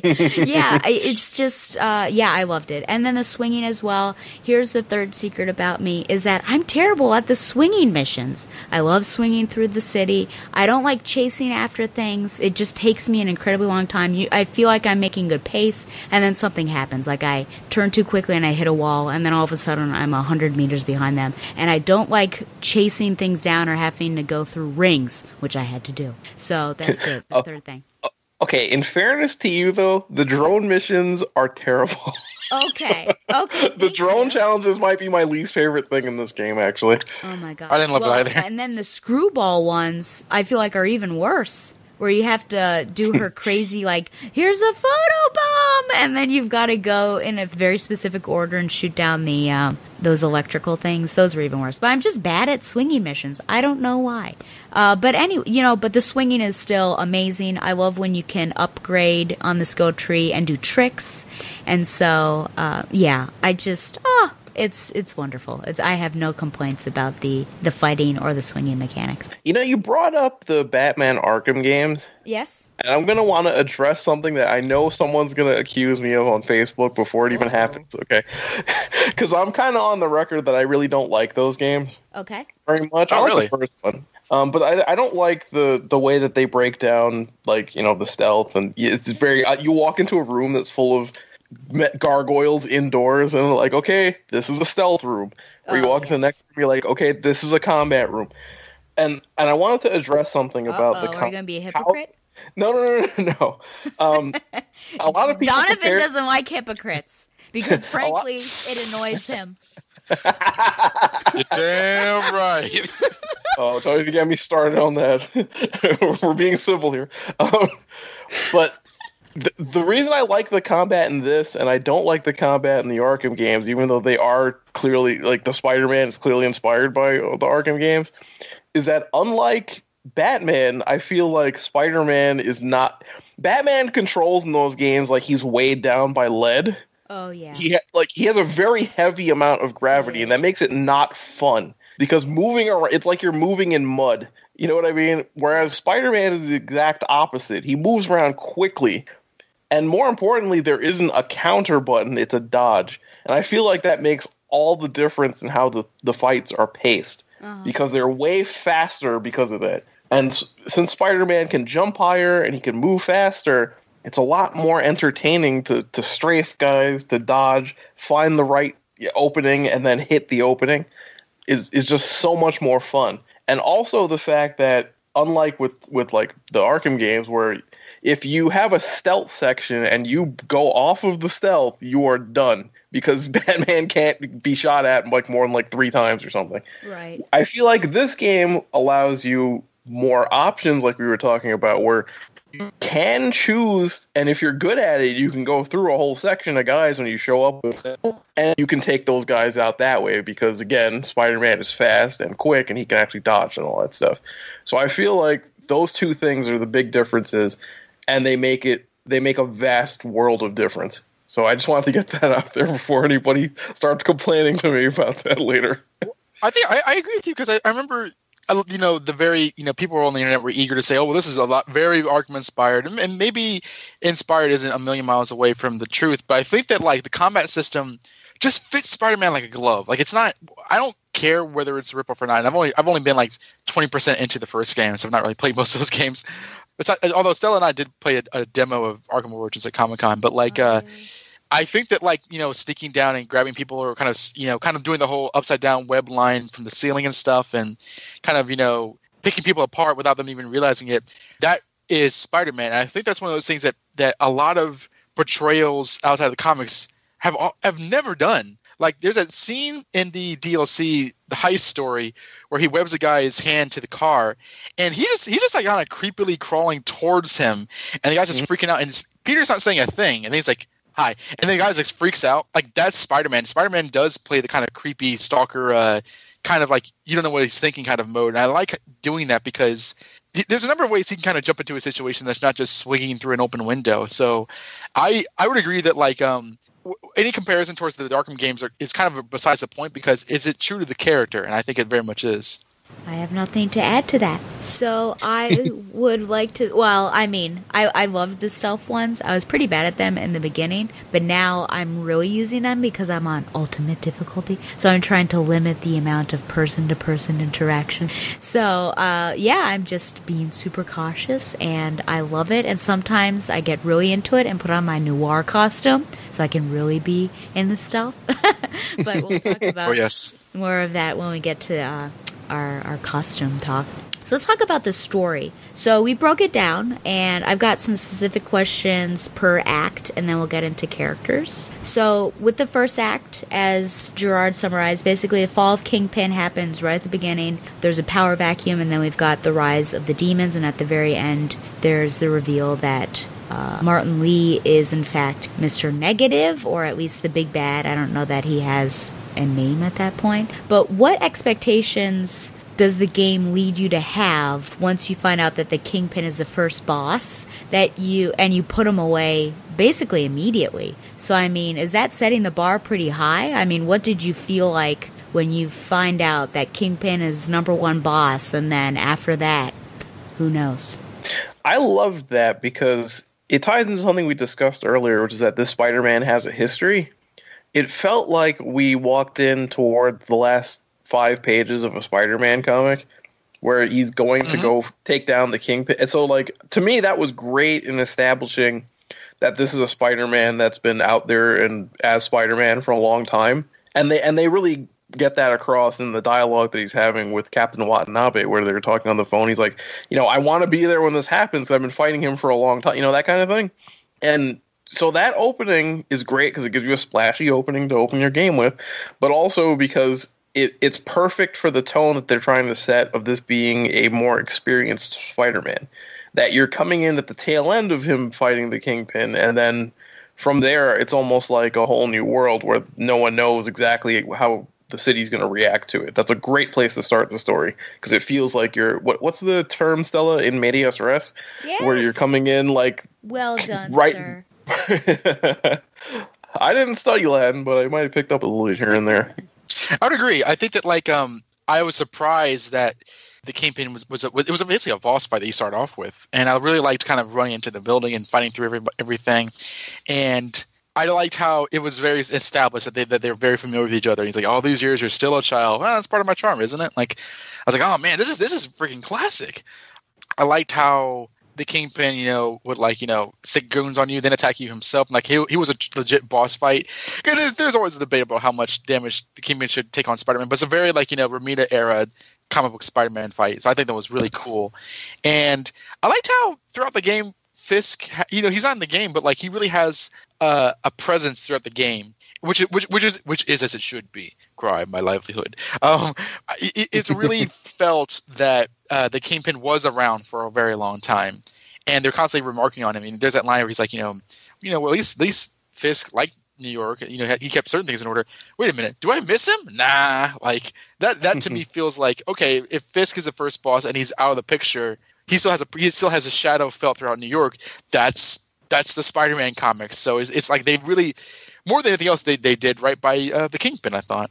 And the fact that Kingpin is so recognizable and is a huge boss, I guess, pun intended, but just a great presence in the world of New York, both for, the Daredevil mythos and Spider-Man. And he would oftentimes be the ending boss. That's what you would expect. He'd be a season finale boss on a TV show. The fact that he's the first one is setting the bar incredibly high. And so we know, the game developers are very open that, you face off with the Kingpin at the beginning. And so I just thought, what's going to happen? But the fact that you got the repercussions because of that, and then the story just gets bigger and bigger is insane. I still don't know how it worked out, because you'd think, wow, this is the guy you're throwing at us first. You'd think everything would be anticlimactic, but it totally doesn't. So they just do a marvelous job there.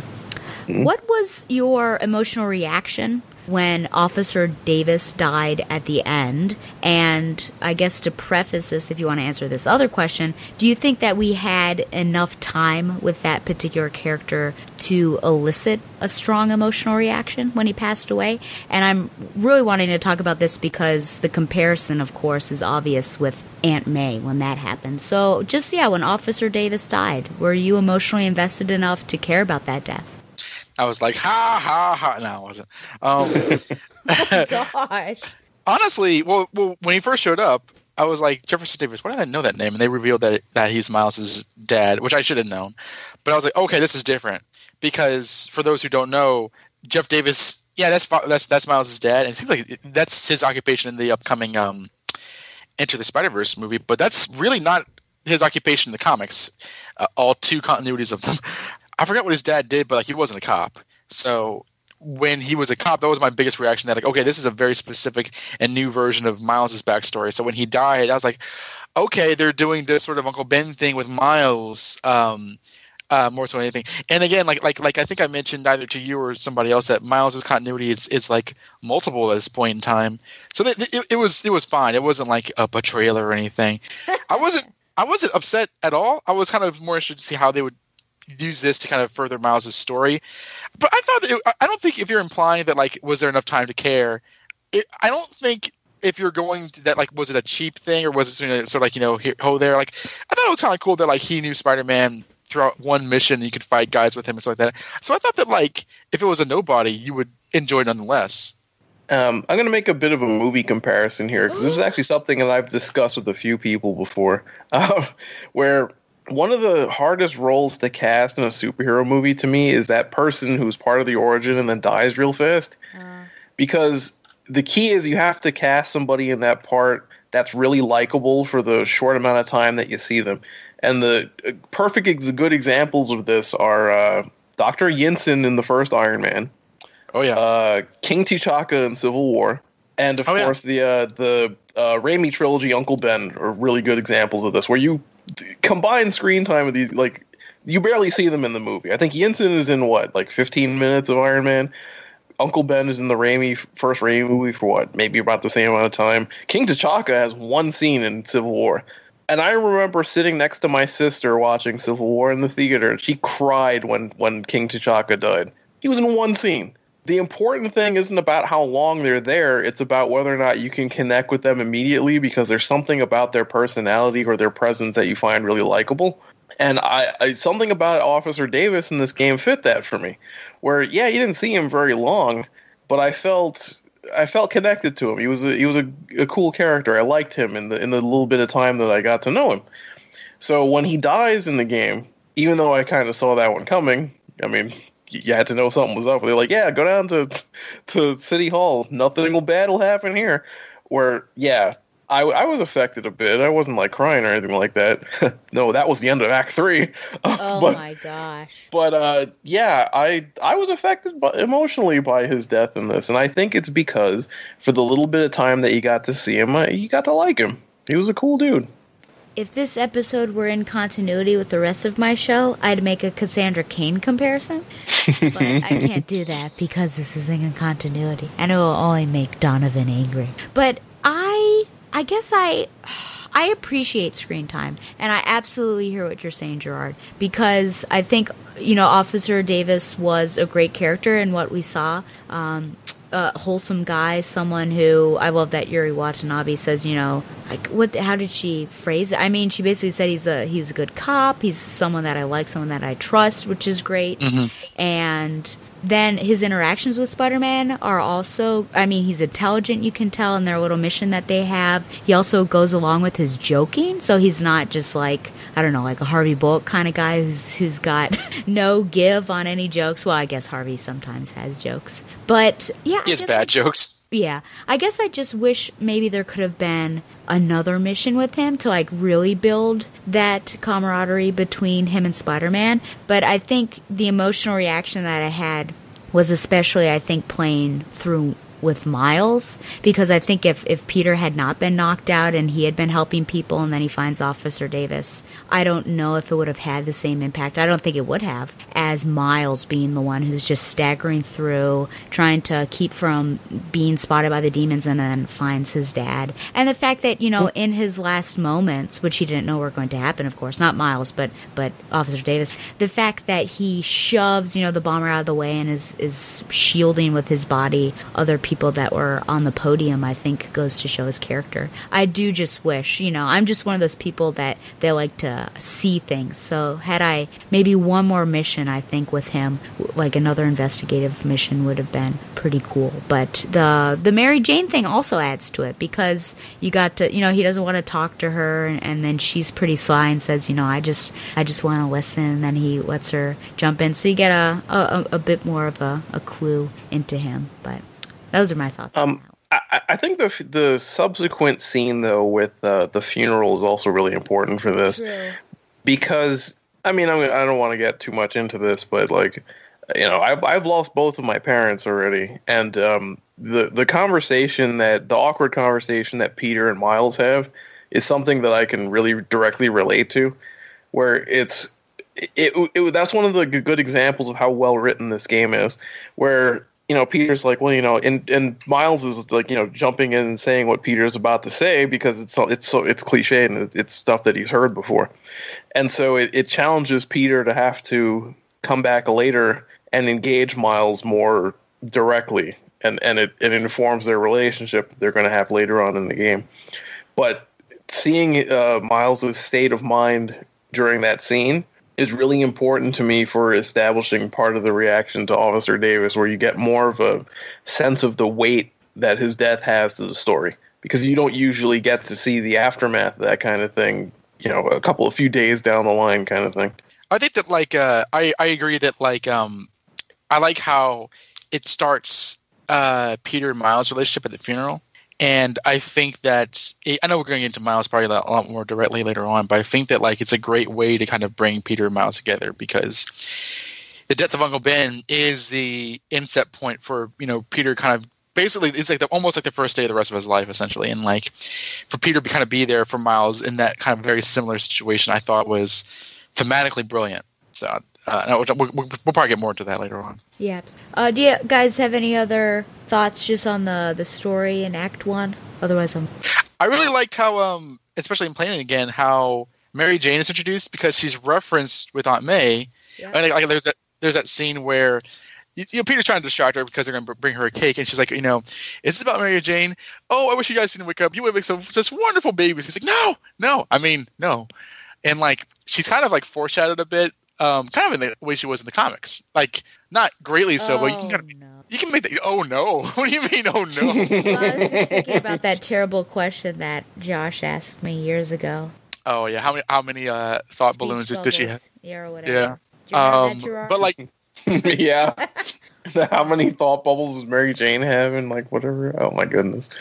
But we don't have to worry about that terrible man right now who's not played it. But I like how he's like, he sees a camera. It's like, wait a minute, I know this camera anywhere. It could be, and then like she shows up.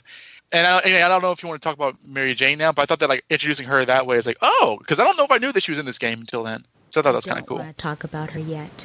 Okay, I don't want to talk about her ever. I hate her. No, I've got a character section.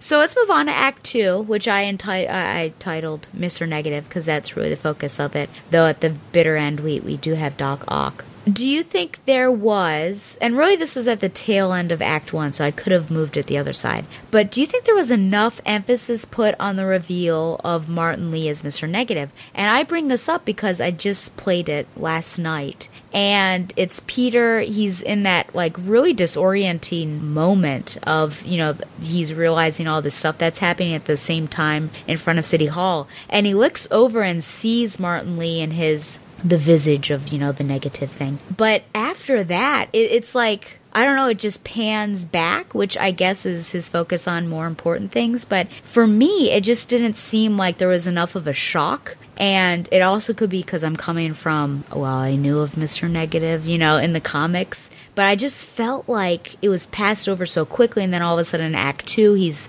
trying to get Yuri to get on that. And she said she needs more evidence and all of this stuff. So I don't know. What do you think when that reveal happened at the end of Act 1 and then just transitioning quickly into Act 2 of Martin Lee and Mr. Negative being one and the same?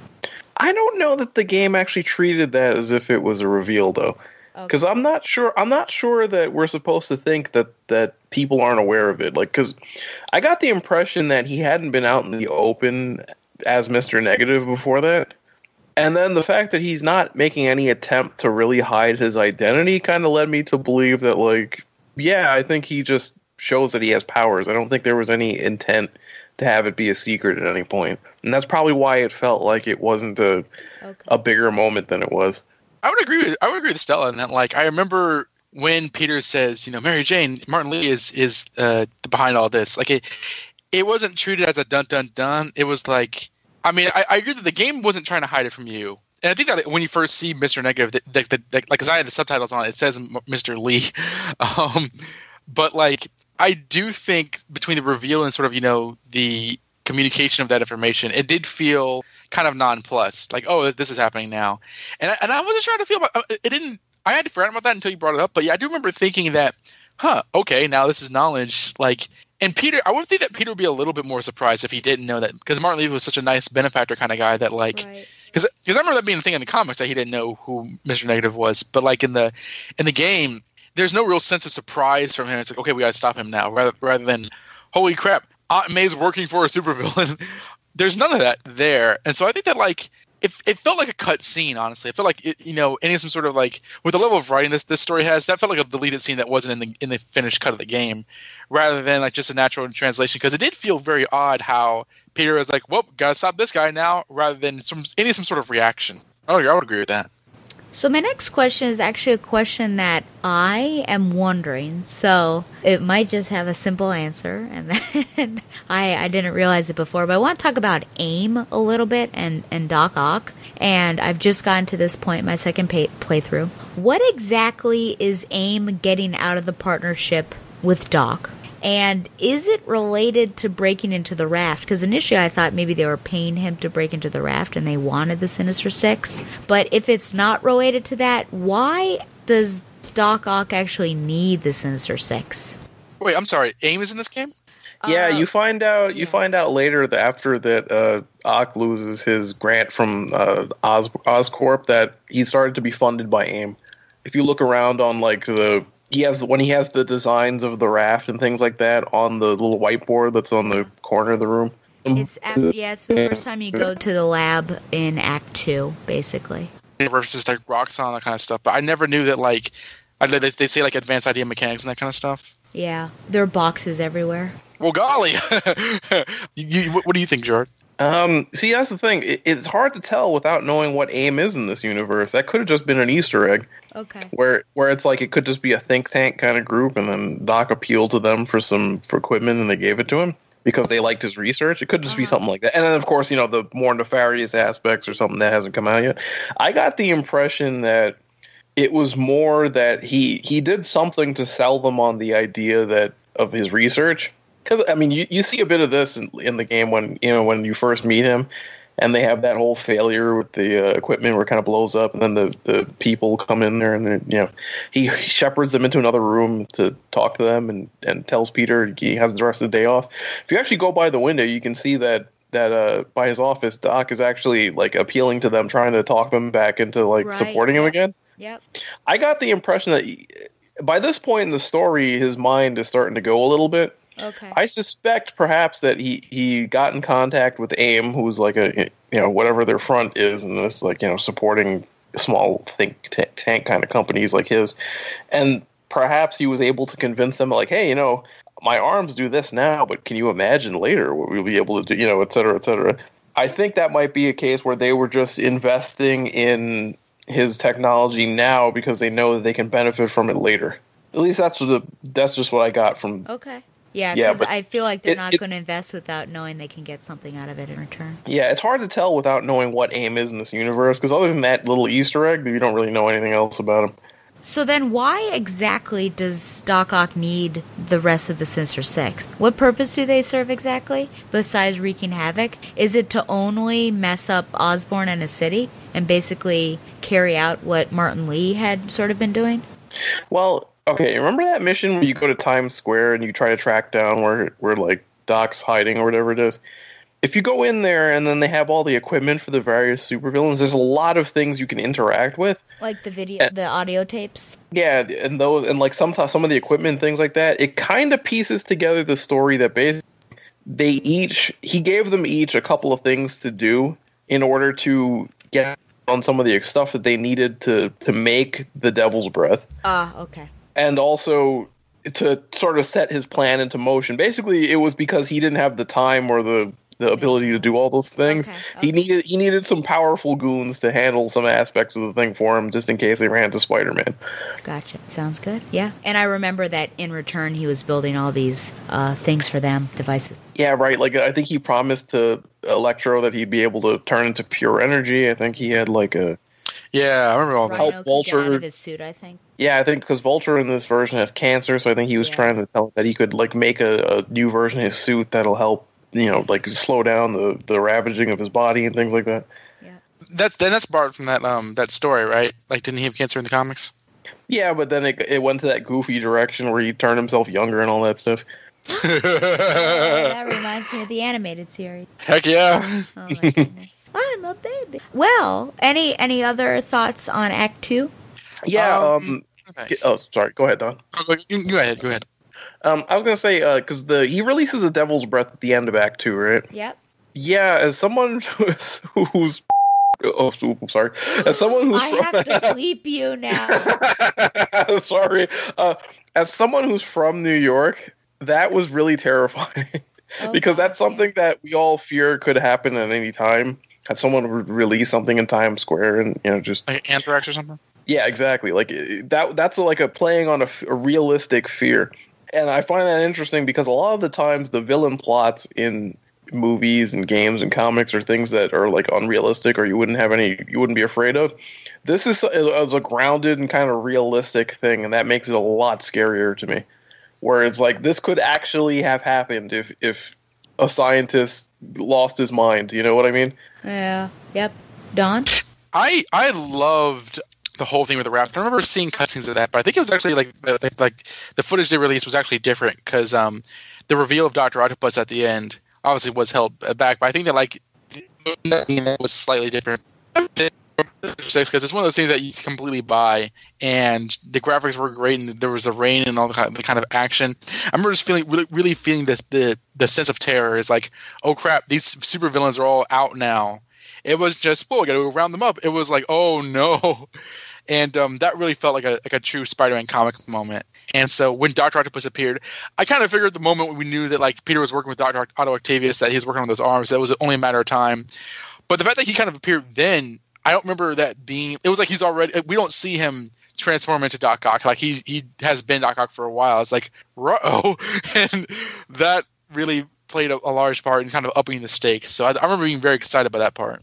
I think they do a good job of showing him slowly degenerate. I think that it would, if it were a quick downward fall, I think it would be a little unrealistic, but you start to see little things. So when he does one of the, I think it's in Act 2, after he's got the AIM buy-in and he makes the new prototype, and he tries to use the remote control and it doesn't work out, and then he gets really frustrated. He turns around and like grabs his arm, so you can kind of see that there's something amiss. And then some of the his outbursts and things like that, I think they pace that downfall of Ock really well. And like I said before, in regards to what Gerard was saying, that just the way the city looks, which is especially in Act 3, is horrifying. And it just takes such a quick turn, but it absolutely makes sense how people are walking around. You're like hearing coughing, and and again, I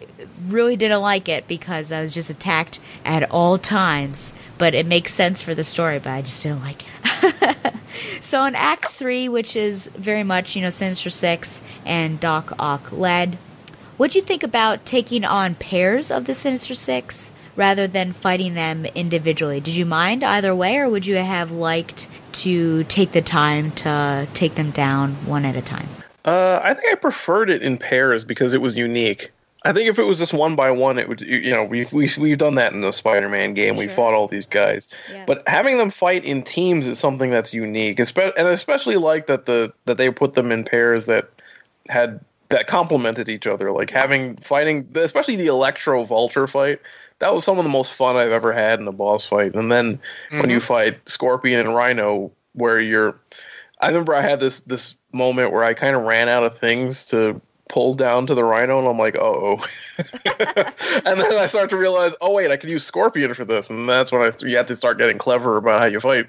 That was a really unique twist, and that's one of the things that made the boss fights great, because it's something we haven't seen before. Yeah. Even though, like you said, Spider-Man has been in however many games and however many platforms, that we can still come up with something new and fresh and interesting is cool.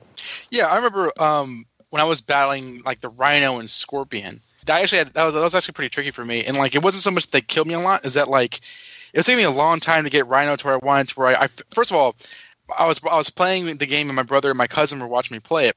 And we're all like, major like Marvel fans, like from like way back. So like I was dressed as the Scarlet Spider. And so it was a real kind of like, childhood labor of love, but like, kind of a realization, kind of fighting, I guess, kind of living in the times we are now, playing this game. And it was my brother who told me, wait a minute, just web that thing down and it's going to knock into Rhino's head. I was like, oh yeah. And kind of trying to figure out where I was. And like, game player.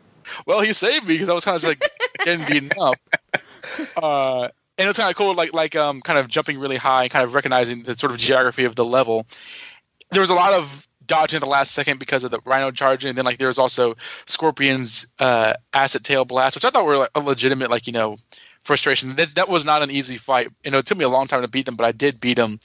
And I just remember kind of I think this game really captures how like the difficulty of fighting all these supervillains at the same time, because they shouldn't be easy, but people have been kind of level tiering the Spider-Man villains. It's like, oh, he shouldn't have a problem with this character or this character. Yeah, he should. And I liked how it wasn't impossible. You can't just clock someone in the face, but like if they gain ground on you, they're gonna kill you. So I thought that like the difficulty level was really cool, and there was some I was reminded of how when you fight the Rhino in the Spider-Man PlayStation game a bit, but I liked the addition of Scorpion, because Scorpion is one of my favorite Spider-Man villains, and I think that he's underutilized a lot in the media.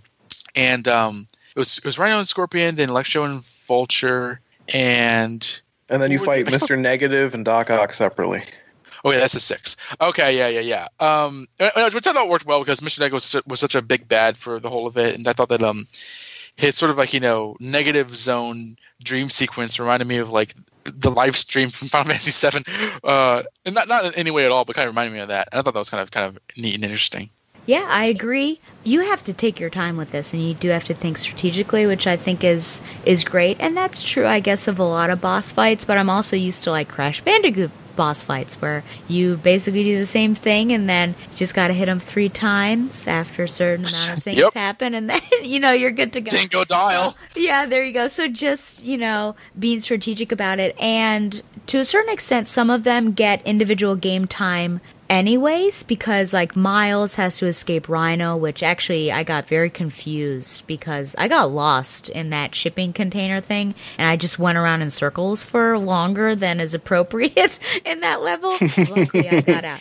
But so you get to see that, and then you have that poison sequence which ends with the best part because you see Peter Parker in his underwear, but when you're poisoned and you're trying, so you get little moments where they are on their own. But yeah, I agree that it's something that has not been done before, and they complement each other, so they work well. Yeah. I was gonna say, since you brought that poison thing up, I gotta say that's probably the only part of the game I really didn't like as far as like the missions go. For 2 reasons. One, it was a complete ripoff of the Scarecrow sequences from Arkham Asylum. It is familiar. But also because it was the one time that to me that I felt like it got a little too wacky. Where like, especially since the city like Don said is so cool and so well designed, to suddenly go into like a dreamscape version of that didn't work for me. And it's odd because when Mr. Negative does it twice when you fight him, and that fits in perfectly because it's a contained space and it works. Yeah. But having to actually swing across a city that's like drowning in poison that was a bit much. But it's a lot like the PlayStation game where like the grounds were covered up by fog and you had to swing across it. And you couldn't go too low or you get affected. I actually like that bit because I really liked Peter's own like kind of like psyche and hallucinations attacking him, because that felt the most like the Spider-Man kind of guilt complex. And I think he said, like, great, now my mind's trying to kill me. I think I've reached peak Parker. I thought that was a terrific line. And like some of the things that we were saying, I thought were like sick burns. Like, I bet, because you suck so bad, I bet Uncle Ben ran into that bullet. I was like, oh, that's cold. Like a little longer, they might have thrown in a little Gwen Stacy there, but like, I see what you're saying, that like it was very high concept and a little video gamey. I do get that, but I think that like what the kind of Spider-Man retorts around it, and kind of is adding the seriousness of fighting the Scorpion justified it being the game for me. So as we all played towards the end, I wanted to know what your thoughts were. Where did you see the story going as you were closing in on the end? Did you foresee what happened? Did you foresee what actually happened as happening? That sounds like Caesar. I saw the future. Yeah, I know. Well, I mean, what did you think as you were closing in on the last missions? What did you think was going to happen? I remember playing it, and I told Zach, I'm like, I know where this is going with Aunt May. Like, that's almost too obvious that she's going to be sick. I did not expect that they would actually have the nuts to kill her off. That was surprising. Right, I know. But that's just the kind of, they were bold about how they did the story. I will say though, I was a little frustrated with the spider biting Miles. Not for the fact that it happened, but the fact that like as soon as the spider got on Mary Jane's arm when she was in Oscorp's penthouse, I'm like, okay, so she's gonna go back to Feast, and then that spider's gonna somehow get its way to Miles and it's gonna bite him. Okay, and it took like another 2 missions to happen. I'm just waiting. I'm like, I know what's happening. Come on. I'm like doing the speeded up motion with my arms. I'm like, let's I really didn't like that already. That creeped me out. Yeah, it just bugged me because that was one that they left hanging a little too long. But yeah, the way that the story suddenly started speeding up though was really well done. Aside from those 2 little nitpicks of mine. In terms of like so we're still on the Act 3 part. I did not. I really did. Of course, you had to defeat Mr. Negative, and it's certainly Doc Ock. And Doc Ock is I would say arguably. I don't know if he's my personal choice, but he is arguably Spider-Man's biggest enemy. So I thought that like, okay, we're also going to end up that. I did not know there was going to be a reveal with Harry Osborn. I did not know there was going to be like, kind of a more developing story of that. Obviously, I was wondering, because throughout the game, and again, something I did not know going into the game, there was this subplot of Miles Morales. So I was like, okay, so how are they going to do that? And like, I kind of figured out when she went to the kind of lab with the spiders, but like, God, that truly creeped me out. And I was happy to be over with it when it was done. No, I thought it was great, and I liked the whole. I liked how this city was kind of being torn apart, like, with the Sable Guards and stuff, and like Silver Sable's involvement. And I thought that was a good illustration of this sort of, things have to get worse before they get better. Because otherwise, for the most part, you're basically just kind of doing missions, but, and dealing with his personal life with Mary Jane and stuff, and, finding, getting kicked out of your apartment and stuff. But it was very much a Peter Parker thing. But, like, ultimately, Spider-Man has to save the city. And I liked how they kept that focus and kind of kept that in mind. So there was the stakes. I felt the stakes going into it. So I didn't necessarily see where it was going at all. I didn't think it was predictable. I was like, oh, Masick, okay. But, like, I certainly didn't see where I was going to end up. Yeah. No, I don't think it was telegraphed at all. I think with the exception of the spider, but I enjoy those little things. This is something that I know Josh and I differ on, just like Batgirl Year One. I like those little clues, however heavy they may be, of, we could be a birds of prey or whatever. So I like those sorts of things, and I was just waiting for the spider. So I get really excited and wait for it to happen. But I knew there was going to be some sort of ultimate showdown between Spidey and Ock, but because of their relationship, I was just wondering, oh my goodness, what is this going to be like at the very end? And then, of course, Aunt May, getting sick, and yes, I did not perceive that she was going to die, but I was very concerned. And yeah, of course, Harry as well, because the entire time you're doing these little research stations, and he's getting ready for France, and so he's setting it all up, and you get a sense of who this guy is, and even Mary Jane talks about him in France. And then when you're in the penthouse and you learn actually that he's ill, so that was a twist that I could never have seen coming. So then with the ending, I do want to talk about especially Doc Ock and Aunt May, because Mary Jane we can talk about with her character. But what did you think about, not necessarily the fight, but that final conversation between, really, I don't know if I could call it a conversation, but the yelling match. Yeah, I know, between the mentor and his mentoree.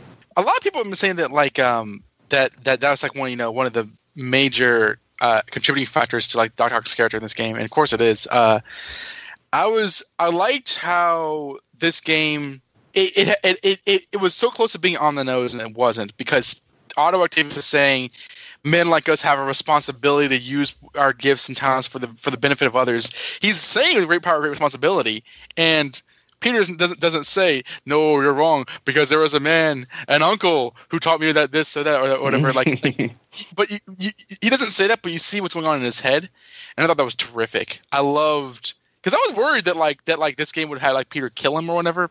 So I like the fact that like he just took away the use of his arms, which he's done frequently in the comics, and even let him say, oh, if you help me out of here, I'll make sure your secret's safe. And Peter knows the better thing to do is to make sure he's locked up. So I thought that was really brave on the Doc Ock end. I absolutely loved their final confrontation. As far as the actual mechanics of the boss fight itself, it was nothing special. I loved how it looked, but as far as like the boss battle, it was actually one of the least creative in the game. It was more about what they were saying to each other during that whole bit. Okay. And I loved Octavius's increasing desperation as it went on. Mm-hmm. Where at first he's all bravado and he's like, I'm gonna beat you, blah blah blah. And then that whole bit where he crashes through and he's on the table, and at first he's threatening, where he's like, I'm gonna, your secret will be safe with me, like Don said. And, the reveal that he knew it was him and all that. But then, as Peter's getting ready to walk away, you just get, like, he just becomes desperate. And he's just yelling, like, please don't leave me like this. They're going to take my, where you wonder how much of that is sincere as it goes on. But then, once it's at the end, he's just desperate. From the beginning of the game down to that point, you pity him. But not to the extent that you want to see Peter turn around and help him, just to the extent that, like, look how far you've fallen. And it is actually it gets you emotionally to see that. So I thought it was incredibly well written and well done. It was, to me, one of the crowning achievements of the game itself, as someone who loves Dr. Octopus as much as I do. What do you guys think of the costume that Spider-Man put on at the end? I didn't like it all that much, because I'm sitting there... This game teases you a lot with black costumes that aren't the black costume. I know, right? Yes. So I'm like, oh no, it's another one that looks almost like it should be that, but it isn't. I get what they were going for though with that suit. So I did like the idea of it. I just didn't like. I will say that as far as like the actual game aspect of it, I hated that they forced that change on you right before the end, because I would have really preferred to have my focus recharge so I could use it for health. But that's just a minor thing. Nice. I didn't like the suit power that one had, but whatever. The gadget refill. Yeah. Yeah, I think the idea of it is awesome, just that he makes it out of the same materials, so it's comparable to Doc Ock, and so it's almost like equal fighting equal, but it wasn't my favorite design, but, I just went with it because I was forced to go with it, so, yeah. Yeah, the eyes were very Raimi costume movies, and if I think you'll find, if you investigate the internet, there's a gigantic clamoring for, like, the Raimi suit to be, like, a wearable costume in this game, which is funny to me. I mean, there's a real big clamoring for that. But like, I like the idea of it because I mean, I don't really love the design either. Like, it's not really Spider-Man-y. It's just kind of an armored suit. It is sort of an idea of like the Web 100 armor or what have you. And I do like the idea that like he can't just. It's kind of like in Daredevil season 1. It's like you can't go on against this without any sort of protection. So the idea of it's fine. The design is like, it's not my favorite design. But there are so many costumes in this game that I didn't really mind. And I kind of like the idea that like there's a special thing that you can do at the end to fight the boss. Although it would be nice to kind of fight Doc Ock, I guess, dressed in your underwear or something. If that was ever possible. I'm sure there's a game hack to do. Well, that's what New Game Plus is for, Don. There you go. I have yet to use that one. I'm sure everyone was shocked to know that I have yet to use that one.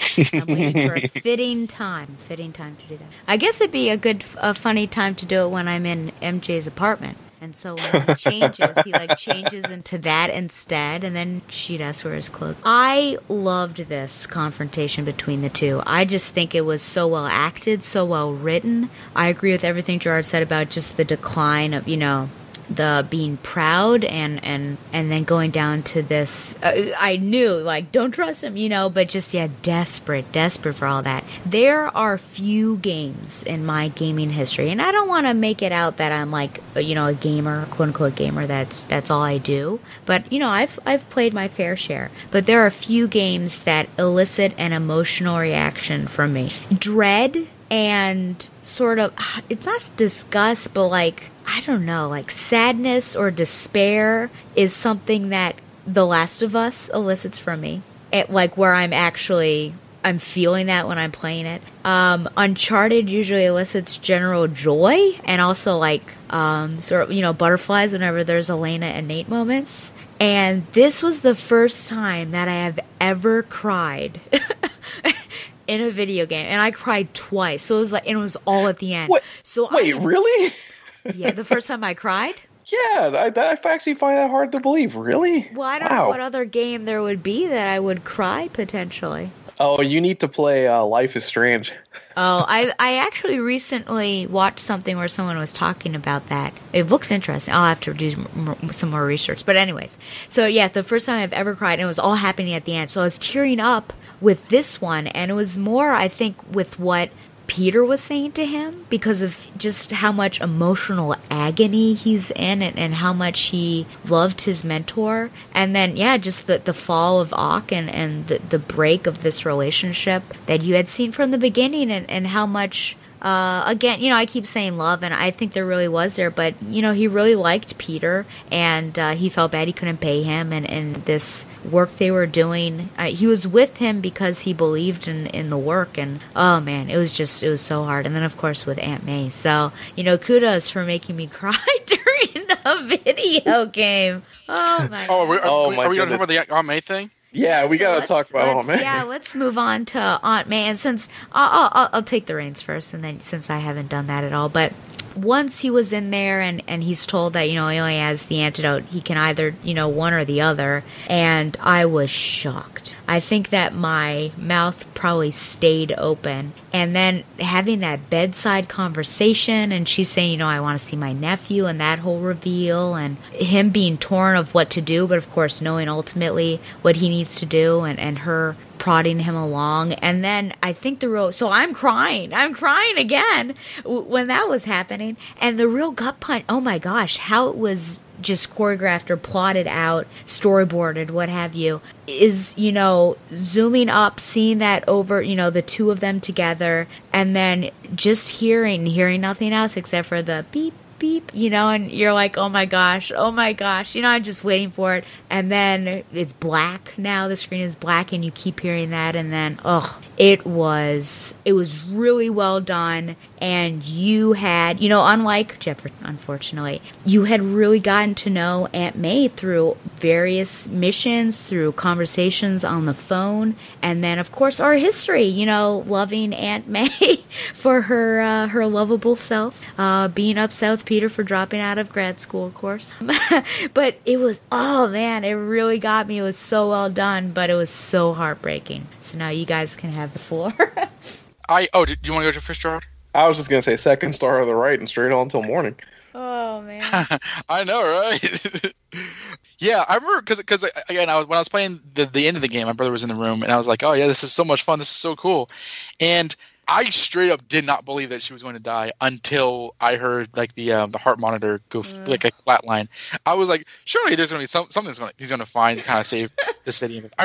And it's funny because it's not like we haven't seen Aunt May die before. It's very funny, but I think ever since like the constant need to kind of classify Spider-Man to like your basic status quo, the thought that like she could die even nobly was just never in my mind space. So like hearing that, I was like, I can't believe they did that. And after I got over that initial shock, I'm like, this is we talked about ASM 400 on Clone Saga Chronicles like many years ago. And that's still one of the most classic Spider-Man stories ever. But I truly think this. I think this is where they straight up one up the comics. I think this is the best version of that character to go because as an inverse for Peter letting his responsible life down and Uncle Ben dying, he's being responsible, and as a result, Aunt May pays the price. But it's her decision to go out. It's not he didn't do anything to have her die, but she's saying you're Spider-Man, you gotta save the city, and I know who you are, and I love you. And I thought that, and you see how he nearly puts it to her IV bag, and like he just can't do it. I was like, that is such a Spider-Man kind of story. And I thought they won up the comics there. They straight up did, and I thought that was absolutely terrific. And if there was anything else that this game needed to prove that they got the character, that was it. Because it's not a stupid situation like, it's on my phone or anything, but it's just that devil's choice of how do I be good to my loved ones and how do I be good to the people I'm responsible for in the city. And I thought that was just completely gutsy. And if nothing else that this game does, if the sequels are crap or whatever, this series will always have that as a real like contribution to like demonstrating the character and the kind of the stories the character brings forth. And I loved it. I absolutely loved it. He fell asleep. I was going to say, sorry, I was on mute. I pulled a Zach. Oh, no. This is why fools are heroes, Spider-Man, because you never know when some lunatic will come along with the sadistic choice. It's basically that. But no, this is... It took so many notes from Amazing 400, like Don mentioned. But yeah, this is just beautifully done. Everything about this was perfect. Like, in terms of like just the... I don't know if cinematography is the right word, but the way it was laid out and presented was perfect. Because you have Peter lean in, and they put like that kind of catch light right on his face, so you could really see like his reaction and the fact that he's clearly just distraught over the fact that he's going to have to make this choice. And like Don said, when he picked the vial up, whatever, and he almost put it in her IV, like almost. Like, I was actually, like, cringing. I was like, no, don't do it. And then, then he puts it back down on the table. I'm like, okay. It was heartbreaking. It was rough to watch. I cried at the end of it. was beautifully done. Like I couldn't imagine how they could have done that any better, and that's saying something. It's like Don said, that's probably the best version of that we've ever seen in Spider-Man media. Possibly, I don't know. Like, I can't think of something that quite compares to it. But it was the fact that they put it in a situation where it wasn't like, oh, he's not going to beat himself up over it. It's not his fault. He did the right thing. Sometimes doing the right thing doesn't get you what you want. That's exactly what ended up happening here. Mm-hmm. He did the right thing, and he still had to lose what meant the most to him, and that's what life is. And it was that's the hallmark of how well written this game is. That something like that would just put the capper on it all. Just beautifully done. I can't really add anything else. How do you think it compares to ASM 400? Oh, this is done better. I love the way ASM 400 was done. With the reveal and all that stuff, and reciting Peter. Like I said, second star of the right, straight on till morning. But yeah, I preferred the way that this was done because it was a choice of his. Whereas in Amazing 400, she's just dying. And it's more or less he's a passive part of the story. In this, he has the choice. It isn't much of a choice. If he's going to do the right thing, he has to let her die. And that it was that aspect of it that made it more emotionally powerful to me. Maybe they'll kill off Marissa Tomei. Would you care, though? Her weak heart can't take it. Oh, man. What are your thoughts on what the sequel story could be? What do you think? It's got to be symbiote. It's got to be symbiote related, right? It's got to be goblin related, right? Oh boy, yeah. See, that's the thing. I don't know where that goes. Is there emerging like a symbiote goblin? What if it's straight up like Spider-Man 3, and like you have like the new Goblin and Venom and Sandman? I hope Man-Wolf. If well, they did tease Sandman in this. He isn't that vial that's in his backpack. That is true. Yep. Well, if we're on the idea of like kind of teasing villains, one thing I love in this game, and I love when any movie does this, and one thing I actually really liked about Spider-Man: Homecoming is that like there's multiple villains. You have even if we take out the Sinister Six, there's Shocker, there's Tombstone, there's Taskmaster, there's Screwball. So it's a real like just cavalcade of Marvel characters. So what I would love to see is, they could bring the Sinister Six back in terms of like, the classic Ditko characters. They could introduce, or, they could like have Lizard and Mysterio or Chameleon be in there. I would love to see like just as many villains as they had in this game, but like different ones. Like they could do Green Goblin and Venom, but they could also do like Man-Wolf or the Lizard or, I don't know, the Looter or somebody. So I want them to kind of continue the trend of, there's a ton of villains that he fights, but there are so many Marvel villains, so many Spider-Man villains that there's just more of them. It's not just, the same ones over and over again, at least for starters. I'm actually really scared about this potential sequel. And let me explain. The aspect that scares me is Disney. Because as owners of Marvel, and therefore they own the character, and I don't know what the details of their deal is here. My fear is that they'd want to push a sequel too quickly, and that Insomniac wouldn't make it. It would be another studio. That would break me. I would not be okay with that. And we've seen that before. Didn't another studio do one of the Arkham games? I think it was Arkham Origins or whatever. And then we've seen that with the Jak and Daxter series. We've seen that with Crash Bandicoot. And it always just ends badly every time. Yeah. Wait, I thought Naughty Dog did all three of the Jak and Daxter games. Am I wrong on that? There was another one later called The Lost Frontier that wasn't done by them. Oh, Traveler's Tales took crack. Yeah. Oh, I know all about that. Believe you me. And they destroyed that one. Oh Yes, boy. they did. So my fear is that, and especially since Spider-Man was such a huge seller, it was the best-selling game on PS4 apparently. Or I should say, it is to date the best-selling game on PS4. I think I'm afraid that greed may force a situation where they're just going to rush something into development. It won't be the care and effort put into this won't be done. I hope that's not the case, but it remains to be seen, I guess. Well, I'm wondering, just for comparison's sake, I don't know, or I don't remember the distance between Arkham Asylum and Arkham City, because those are both back-to-back universally loved games by the same people, I imagine. So I'm wondering, if that was a 2 or 3 year difference. I would hope though, and I think it's a good point to kind of actually bring up like the video game rights, because they reference all the Marvel heroes in this game. I guess, except for the Fantastic Four and the X-Men. Well, there is Lockjaw. That's a Fantastic Four character. Oh, was he referencing this?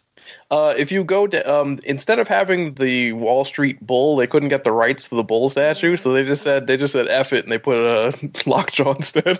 So there's a statue, there's a bronze statue of Lockjaw somewhere around Wall Street.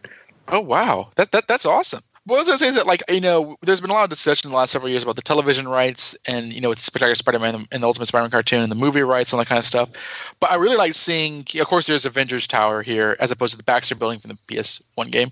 But, like, you also, like, see, like Alias Investigations and, like, Fogwell's gym and the Sanctum Sanctorum. And there's references to basically the MCU characters, which I like because I know that, like, Sony and PlayStation are like tight. So I love Spider-Man that's in a Marvel universe more so than not. As much as I love the Raimi films, that was always kind of missing from his world. And, like, I loved all the different Marvel references. So I heard somewhere, I don't know who or if this is verifiable, but I heard that, like, Insomniac used to make these kinds of games for all Marvel characters, not just Spider-Man. Like, they want to branch out into other Marvel heroes. And while I'm sure they would love to do a sequel to this, I'm wondering if that's on the docket first, or if it is, like, kind of concentrated on the Spider-Man series beforehand. There's an Avengers game in development now, but it's not by Insomniac, and we don't know anything about it other than the fact that it's being worked on. I'm blanking right now on who's doing it, though, but it's a different studio.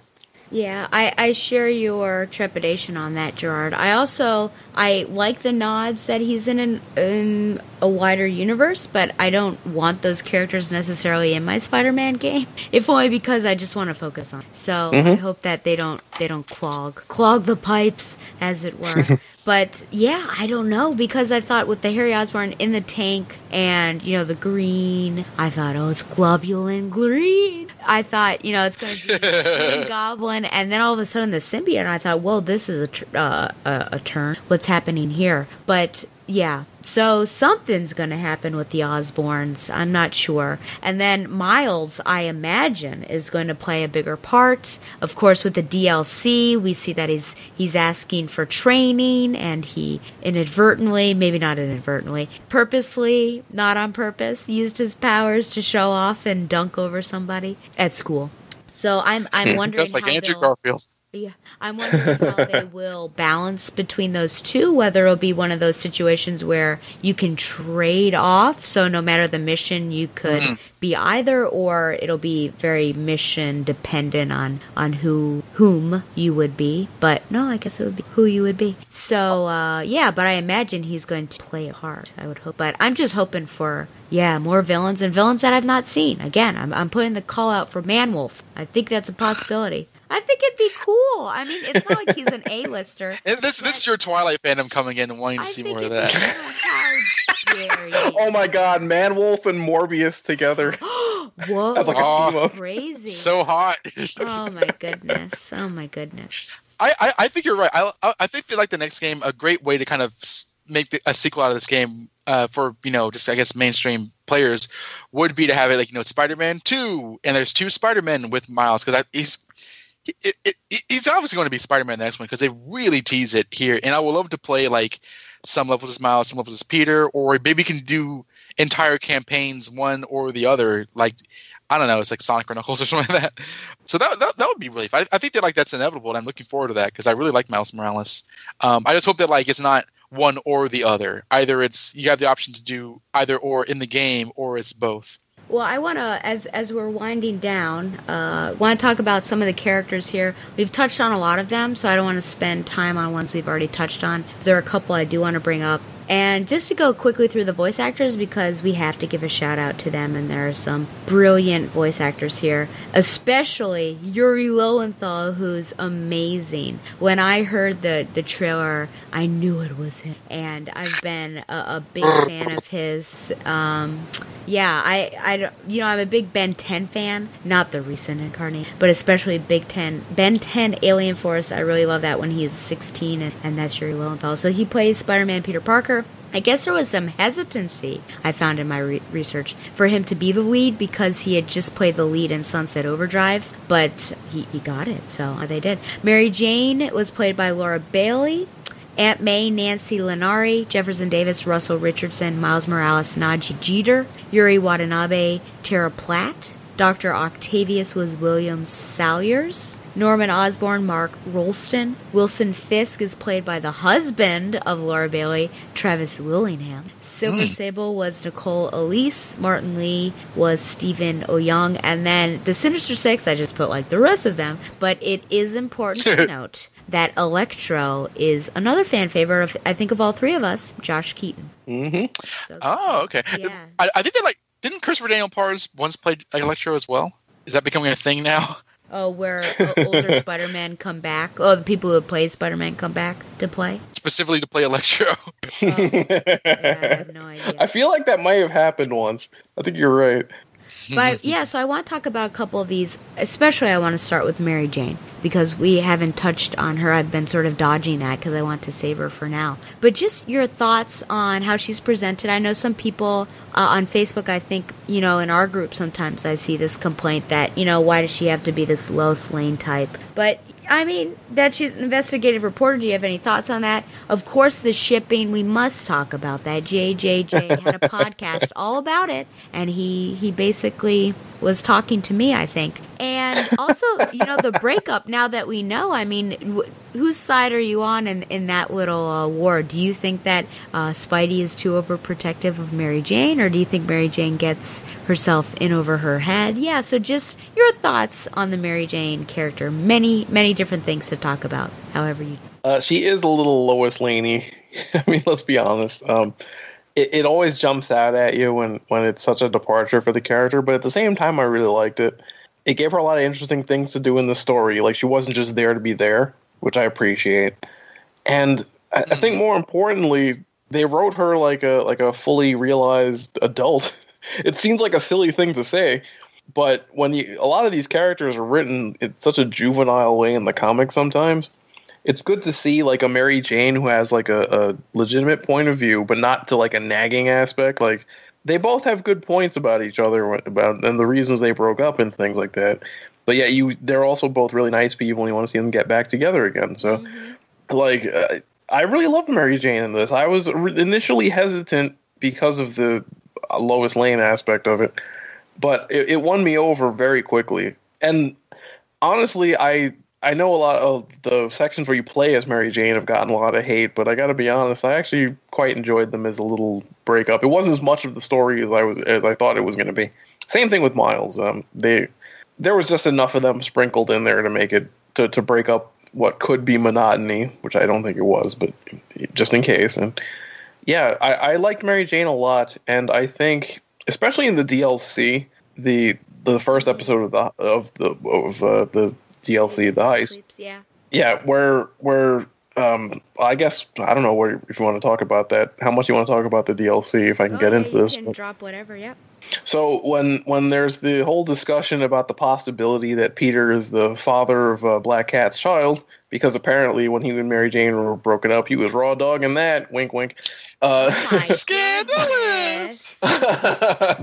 The way that she reacted to it was very natural and human, and I thought it was very well written. Where at first she was like, "You, come on, man," but then later she was like, "Okay, we were broken up. It was fair. You moved on. You were with someone else. It's not like I didn't date many people." I love where it's that. just like, yeah, exactly. Where she threw that in there just because she knew it would mess with him, I think, and it did. Yeah, like she was so well written in this game. I like. There's one little scene that I think it perfectly encapsulates that, which is when I think it was just after the Scorpion acid trip sequence, where they're sitting on the steps right outside of on the roof somewhere. And they're having a little bit of a conversation. They're having a moment, and then Miles kind of walks up behind them. He's like, "Wait, oh, sorry, did I interrupt anything?" And they're like, "No, you didn't." And Spidey swings off to go do his thing. He's like, "Wait, are you like Spider-Man's girlfriend or something?" And I just remember that little scene. You got everything. You got Mary Jane being helpful. You got them having a pretty frank kind of discussion about where they sat with each other, and then of course a nice little comedic button, and then. So, yeah, I loved Mary Jane in this. And I didn't think I would going in, but it won me over quickly. I think my initial reaction to her and how she was presented in the game, it was a bit like I felt the game wanted her in the game or the game developers wanted her in the game, but they didn't want the comic book version, which is by and large, like, at least I think we can agree initially, there's a bit of superficiality with the character and how she's introduced, kind of as kind of the va-va-voom girl, and throughout her history she was an actress and a model and kind of stuff, and it felt like the game didn't want to do that. And that is kind of my preferred version of the character, because I think that's very specific to a love interest rather than a love interest kind of being like a damsel in distress. Mary Jane's somebody who's always had a very kind of proactive career, which I think makes sense in this version. So I felt that this was a little bit reactionary. Like, let's have Mary Jane in the game, but let's not her be basically a sexist kind of trope. And I wasn't sure how to feel that way. And I remember when my brother learned that, he was very, very, very derisive towards it. I won't repeat what he says, but like he was like, "Oh man," but like I liked how you could do versions of her in the game, and like you could stab guys with a stun gun and stuff. And I like how she furthers the plot. And it feels like the game. There is a little bit. It felt like it was her game at times, because you're learning things and you can see her perspective on things with Peter. Like, it's not just how Peter views her, but how she views Peter. Like, dinner at Mick's, like the last 6 months never happened or whatever. So it's kind of presenting a story with her that I really liked. I really love that you have a Spider-Man game where the ongoing plot involves his romance. Like, it should be. Like, it's developmental. I love all the scenes between the two of them and how they kind of come off each other. They're not like, these sort of, they're a little awkward naturally because they're exes, but it's not this sort of, geeky, spastic kind of thing where like they're yanking each other's collars and falling on dishes and stuff. I know I told Stella this, but like my favorite cutscene in this game is I think it's after you beat Mr. Negative or something like that. But like or maybe for the first time, but they're texting, and I think Spider-Man says, he's like, "Do you want to come over or whatever?" And I forget what happens, but like he says, "Okay, it's over."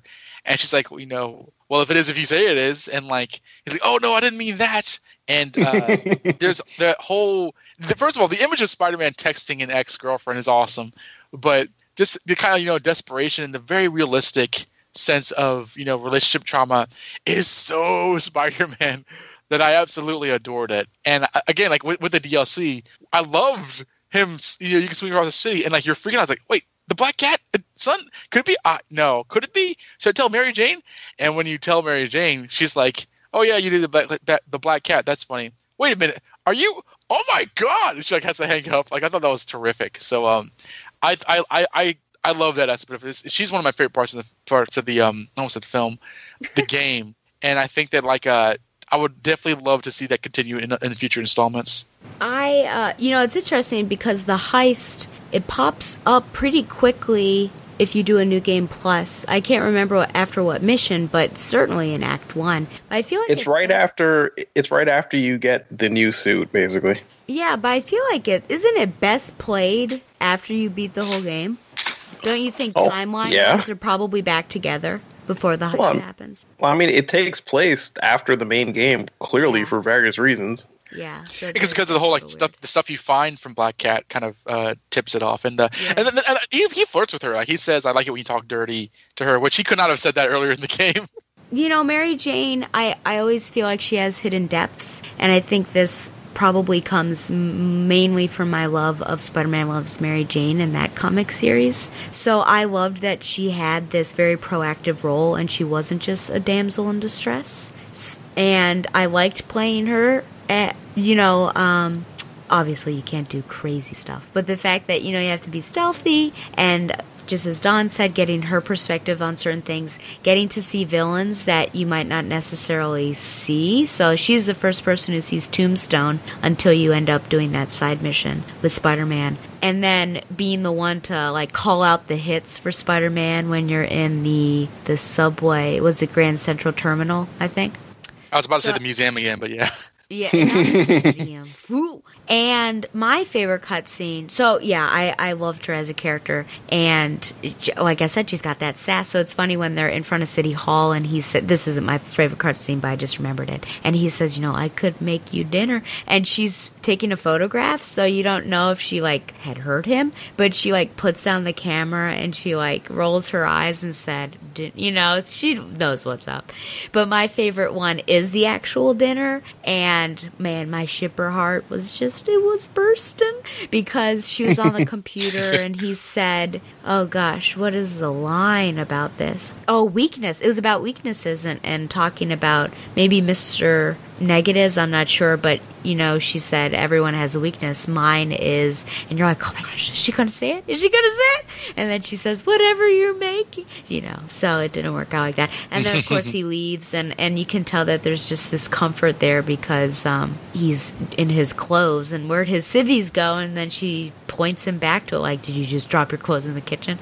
Pick them up. And yeah, I loved it, and I'm so glad that they got back together. And it was so funny. It's almost like fourth wall breaking because everyone wants them to get back together. Aunt May, and then the line order cook, I think they're called, which was of course Stanley. And as a fan, you want them to get back together, which is scary because Dan Slott's helping to write this, and he's the one that broke them. So that was a little nerve wracking, but. Well done. Well, Estella, not everyone wants them to get back together. The internet is dying for Spider-Man and Yuri Watanabe to get together. Are you serious? That's funny. Well, okay. It's actually kind of funny because Yuri is played by Yuri Lowenthal's wife. Okay. So they unintentionally may have had a little too much romantic chemistry. Gotcha. Well, yeah, let's talk about Yuri, because I wanted to talk about her anyways. You meet her pretty quickly. At least the majority of the relationship is through phone communication, but she does pop up. And I loved their interactions. They were just so much fun. The spider cop and how she gets annoyed, and then I think it's after. Oh, he asks for an explanation in Act 2 about Silver Sable, and then he says she apologizes maybe, and he says, it's okay, you're still my best buddy, and then she says, we are not, you're not my best. He said, whoa, that took a dark turn, Yuri. So just their camaraderie, I think, works really well. It almost reminds me of like Batman and Jim, if Batman had a sense of humor and wasn't a jerk. But that was weeks ago. You're still on this? Yes, of course. But it's I think it's just really well done, and it's great. I like her as a character. I think she fills the role that she needs to fill as kind of a handler, like a police handler. And it's not too much of Yuri, and I don't think we needed any missions playing as Yuri. So I was glad for her inclusion.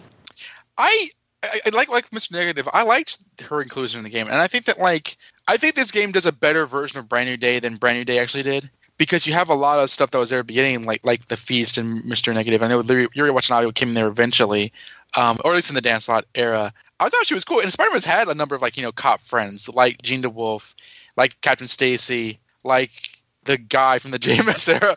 I forgot his name, Lamont, I think. Detective Lamont. Detective Lamont, yeah, it's like he was in the ASM 500 that showed or if he's drawn by Mike Deodato, not Robert Redford. Awesome. It's been a while since I've seen him.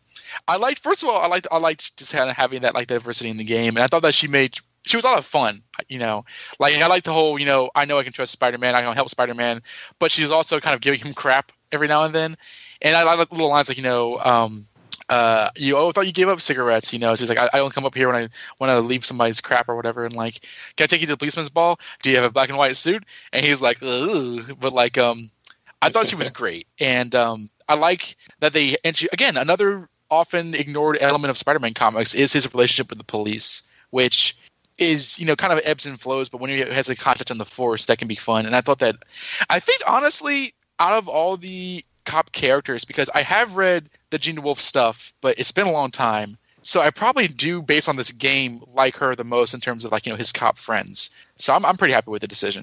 Yeah, I love Captain Watanabe in this game. Like a lot of people, I think I was a little scared when I saw how much Brand New Day stuff was going to be in this game. When they showed the Feast Center and Captain Watanabe and Mr. Negative, when we all thought he was going to be the main villain of the game and we were all tricked. Yeah, I loved her inclusion in this. She was funny, and they had good interactions between her and Spider-Man, but she was also an important part of the plot. I liked her a lot. Possibly even a little underused. I would like to see more of her.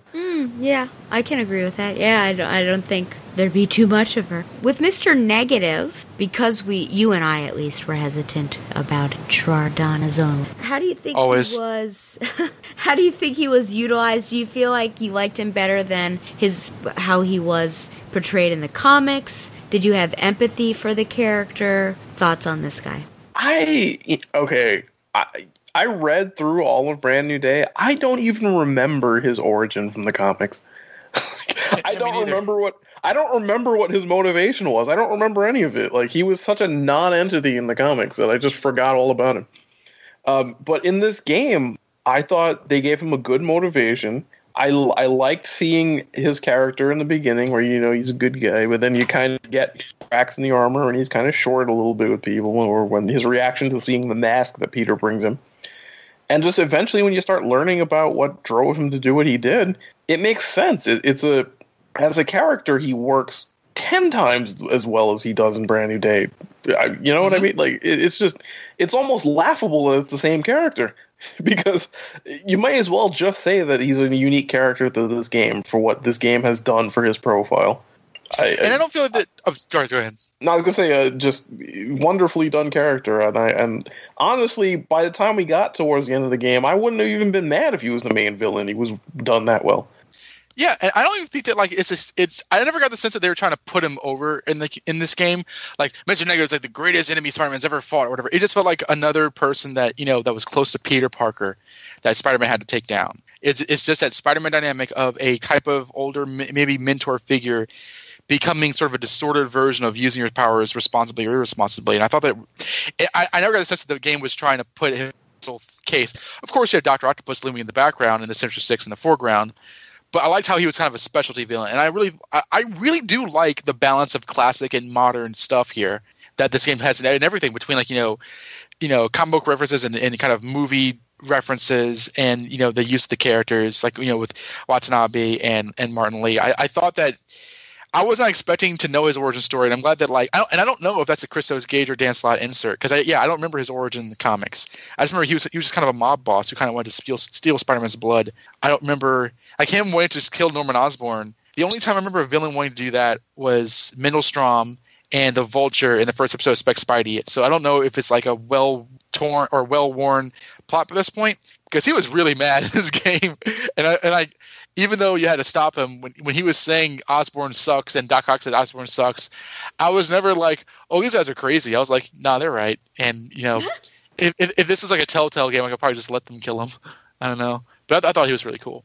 You did bring up something good though, which I feel like I need to respond to, which is that the way the game balances all that stuff is great, because Mr. Negative and Captain Watanabe and the Feast Center and Miles Morales, it all fit together seamlessly. Where if I wasn't familiar with the comics, I would just assume that they were all, longtime characters and things, and they all are just part of Spider-Man from the beginning.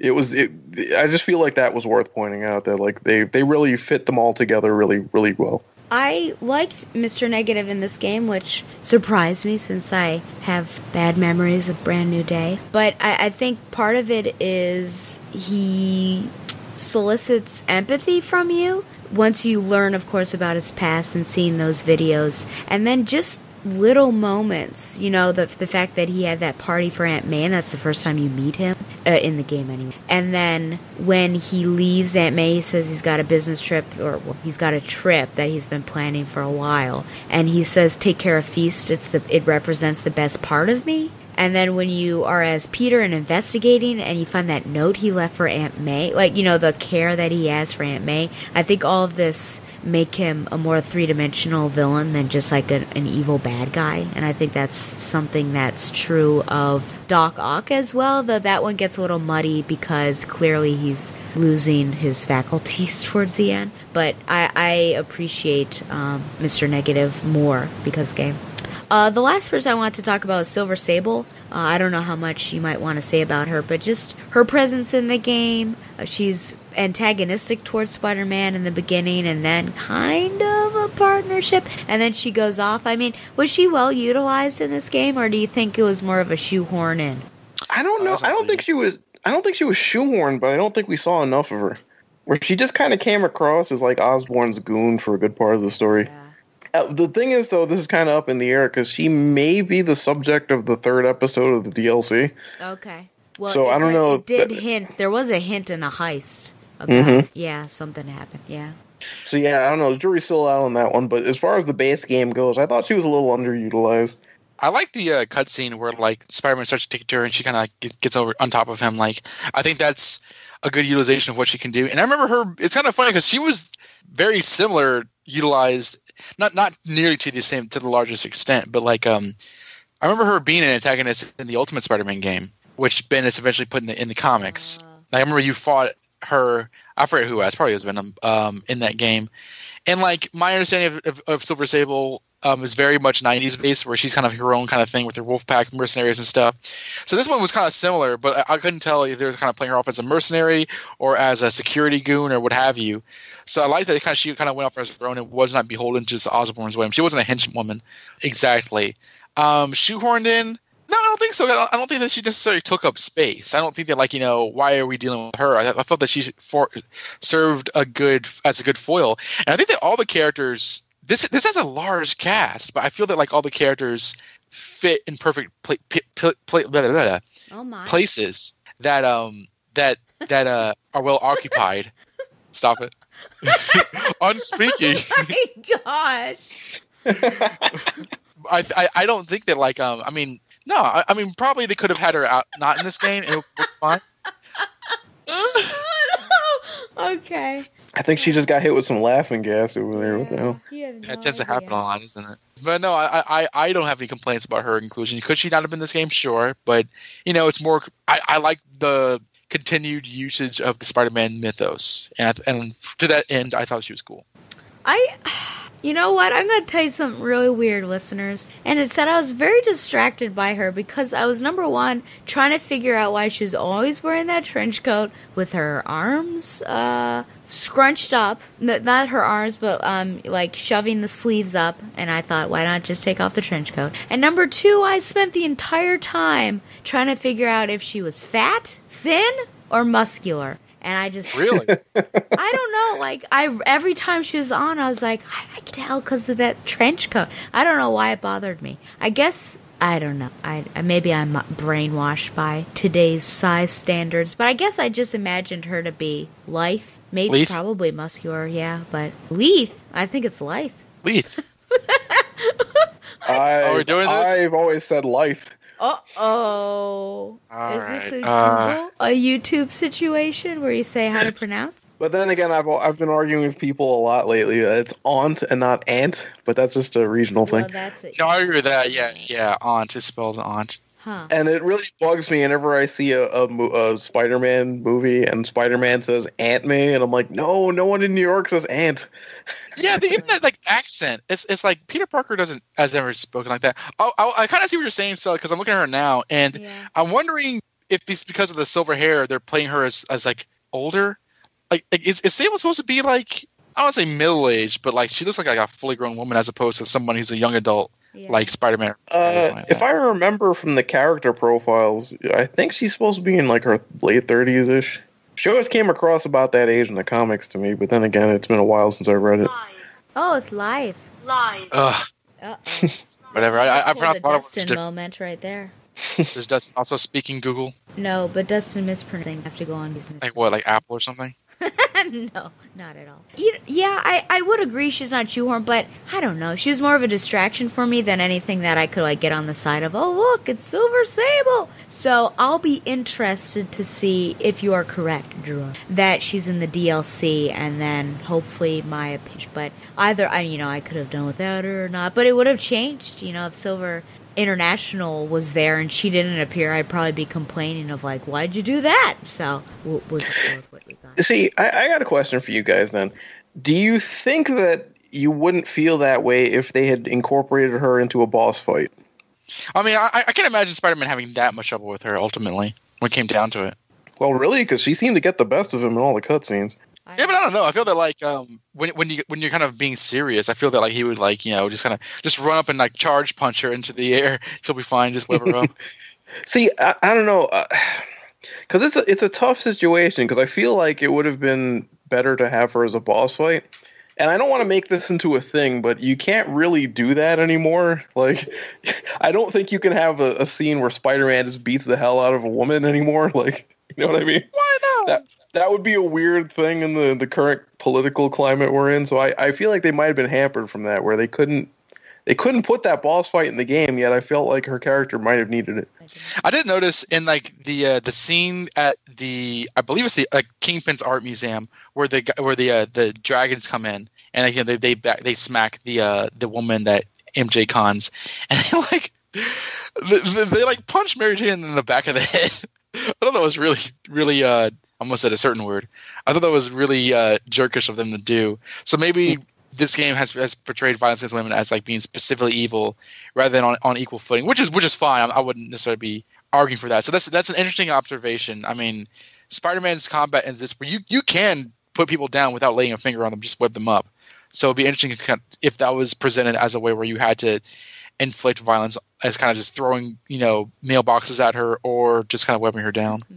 Whenever you say the word jerkish, you can also exchange it with a synonym of that, which would be Batmanish. So you could have said to hit Mary Jane in the back of the head was very Batmanish. I don't like the host of this podcast. Can we change something? That's a line, you know it. Sir.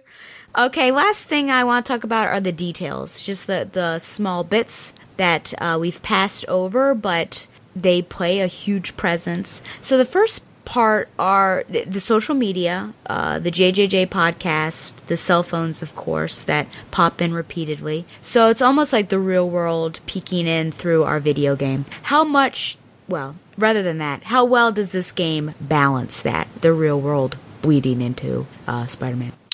Oh, I love how modern this game is, and it feels totally natural. And I don't mean to like just, every time we talk about Spider-Man, we complain about the modern stuff or like those stuff for the last several years. But I really do feel that like a big kind of highlighted element of the comics were just a desperate need to modernize them, which I felt that there was never really a problem for the 2000s era of comics. They felt modern without trying too hard. But this one, like, Spider-Man has his own Twitter account and his kind of selfies and stuff.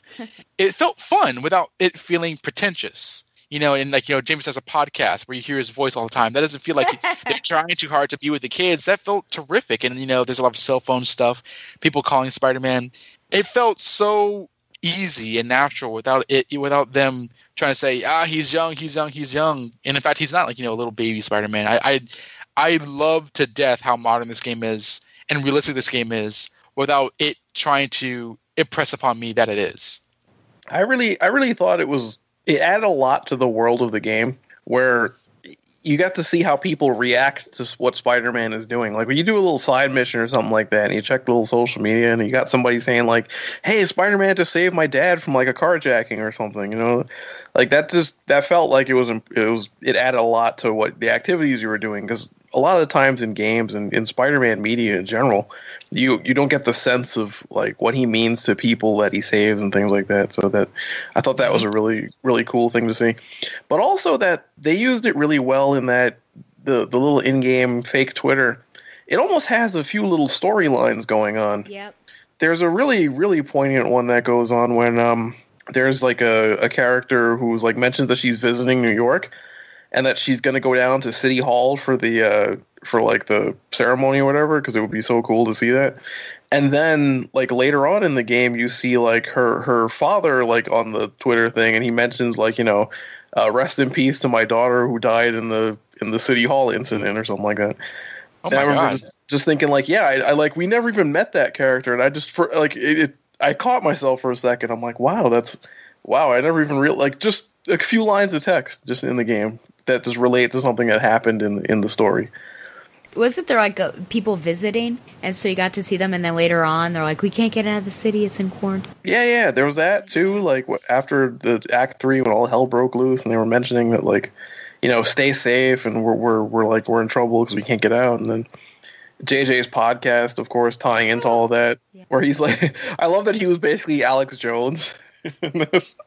Oh my God, yeah. I mean, like, that was definitely a thing where you could not help but notice, but at the same time, it was so JJ that like it wasn't disturbing. Yeah, he was Alex Jones-esque in the way he was peddling the conspiracies. I love when he implied that Spider-Man evolved from a spider and was eating pigeons. Now, some people falsely say I make up stories about Spider-Man. And this will not help my case because it sounds outlandish, but I have personally seen listener-recorded video of Spider-Man snatching pigeons. Pigeon napping. Why? What possible purpose could there be for such aberrant behavior? I've thought about it long and hard, and I think I figured it out. He's eating them. We've always assumed Spider-Man is a man with the attributes of a spider. But what if it's the reverse? What if somehow a spider gained the powers of a man and he's stalking his prey? Somewhere there's a giant web with these poor pigeons stuck in it, waiting to be devoured. And will it stop at pigeons? Will we be next? I promise you this. I will not rest until I have the answers. That's some of the funniest thing I've ever heard. But yeah, at the same time, he's still in character.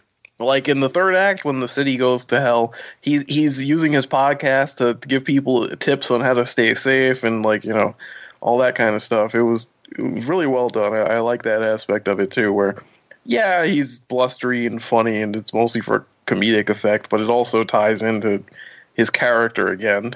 They never lose sight of that with anything in this game. Yep. Yeah, I think that's the best part of it, is that everything is reacting to what you're doing in the game. With JJ, especially, social media, I echo everything you said, Gerard. And with JJ doing missions, because I've noticed now in my second playthrough that I'm missing some of his podcasts because I'm ignoring the people's plight. But when you do something, he'll have people come on, like I think you save a bus, and then he has someone who is visiting from Minnesota, I think, and talks about it. And if you wear the Spider-Punk outfit, which is what he talks about, there was something called punk rock in my time, and talks about that. So it influences what pops up. So I love that it's all so tied together and that nothing that you do is ignored. I agree. I like how reactionary it is, where it's like, I just heard that Spider-Man is chasing pigeons, and then I like how it's in his character gets upset at the most innocuous things that you're doing. One of the things that really had me laughing early on was him. I forget what he was babbling about, but he's talking about baristas and how you should never trust the guy with the man bun serving you a latte, because just how old man he sounded, and once it got into the funniest really is the Black Cat bit. One of my favorite bits was when he says, back in my day, the Black Cat was a male cat burglar. Now they've rebooted him to a female. Now look, I love women in a non-harasser kind of way. I was like, oh my God, this is brilliant. That was so of 2018 times, but it was so Jameson that I was crying laughing. It was so good. I think my favorite might be the shipping one. There's so many good ones, but when I was playing the heist and all of a sudden he starts talking about shipping, my jaw dropped. And him talking about flame wars, that people get, intense over this, and then yelling, from JJJ to today's youth, if you love shipping so much, join the Navy. I loved it so much because I harass my students with shipping them openly with other students. So, it is my blood. So to have that is hilarious. I love it. Oh, trust me, we thought of you as soon as we heard that too. Oh, man. I like how angry he got that he heard people getting angry about it. He's like, I don't get this. Oh my gosh. The kids call it flint, or Jared, my intern Jared tells me this or that or whatever. Oh yeah, that poor producer, especially after he calls out the mob and is like, I'm not scared of you, Jared. Go start my car. No, go do it. Yeah. So that's the thing too, because in the modern comics, he's not in neither Peter nor Jameson are in the Bugle anymore. Because he is doing the Fax channel, which is basically Fox and that kind of stuff. But again, as modern as it feels, it does not betray the characters one bit. And he can be kind of calm and kind of erudite and kind of silly and whatever, and he's completely blustering and manic. I thought it was J.K. Simmons at first. I was like, it can't be him. His star has fallen, has risen too hard. But like, Hi. Who's the voice actor for JJ in this game? I mean, I thought he captured him great. I mean, my Jameson's always going to be Ed Asner, but there's been some terrific Jamesons. Maybe it was like Dan Norris who did the Spectacular Spider-Man version. I just thought he had every element of the character down, and it was fun. It's fun to have Jameson in Spider-Man world too, because he's also been kind of inconsistent. We've not seen him since the Raimi films, and I know he's in the Ultimate Spider-Man cartoon, but like I thought he was wonderfully realized here, and I liked how you could have Jameson without being seriously threatening towards Spider-Man, just kind of in the background. No matter what you do, he would just kind of just complain about you. One of the things that I don't think I did often that I can do on the second playthrough is kind of collect the newspapers. I've only collected a handful of those. Yes. Oh, the newspapers are great. In fact, there's a big there's a big plot reveal moment that happens in the newspapers of the heist, which I don't think most people caught, because I've talked to a few people about the game and they were surprised when I told them this. If you pay attention to like the little sidebars and the small headlines on the newspapers that you get in the heist part, you find out that there was actually a special election that happened after the end of the game story, and that Osborn didn't get reelected. Correct. So he's no longer the mayor. Who's the mayor? No, they don't say who replaced him, but they mention that Osborn's no longer the mayor. Dr. Doom. This is why you vote, kids. J. Jonah Jameson was Darren DePaul. Oh, okay. For a second, I thought it was the same guys from Spec Spidey, but Darren DePaul did a terrific job. Oh, yeah, he absolutely did. Oh, well, my last one before costumes is just I call it the district shopping list. So each district had certain things you needed to do. Of course, there were photos, secret photos, as well as landmark photos, backpacks to find, Black Cat little statues, which really means that she robbed a place, to find, and then crimes, of course, as well as hideouts or bases. So, did you feel it was redundant at all? What did you think about these? Did you have a favorite or a least favorite of this, as I call it, shopping list? I'm trying to think about that. Well, I'll start then, as you think. So I didn't think it was redundant. I think it could have gotten close with the crimes if there were more than 5 per. As I said, there was enough. I mean, of course, you're going to repeat as you go through the different districts, but I thought, I feel like Spider-Man 2, the game, was just, there were a lot of similar ones.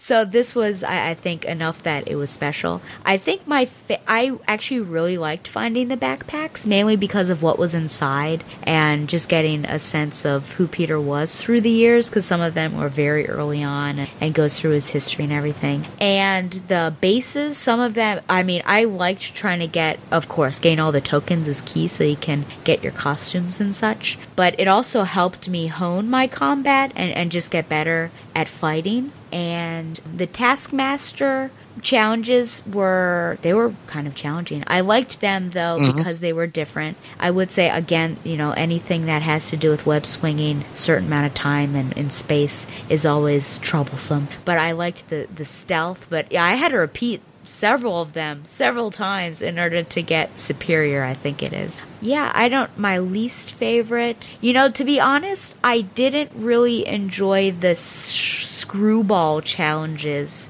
in the heist as much. I wasn't expecting it to happen, but maybe because she's just an insane person and like she's narrating everything you're doing at all times, because of course it's like a live webisode, and especially when she's like photobomb. But the worst one, I think, was the gadget one, where you could only use 2 gadgets, because for the first time I was trying to figure out what I was supposed to do, because I had pushed them up into the air and then was beating on them, but you could only use those gadgets. It took me one whole mission to figure that out. But so I think those would be my least favorite, were the screwball.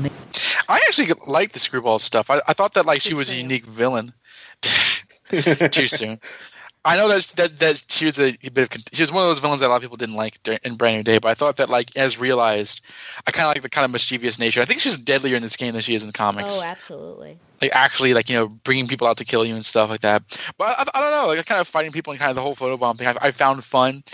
And I would agree that like I loved getting the backpacks. Like sometimes it was kind of something innocuous, like, oh, this is like my degree or whatever. But I like the comic book references. Like here's my original Spider-Man mask lens. Here's a spider signal. Here's my underarm web. I was like, oh, that's really fun because it reminded me. It was the closest to like getting the comic books in the PlayStation game, which is just like any reference to the comic books is an automatic like my favorite part of the game.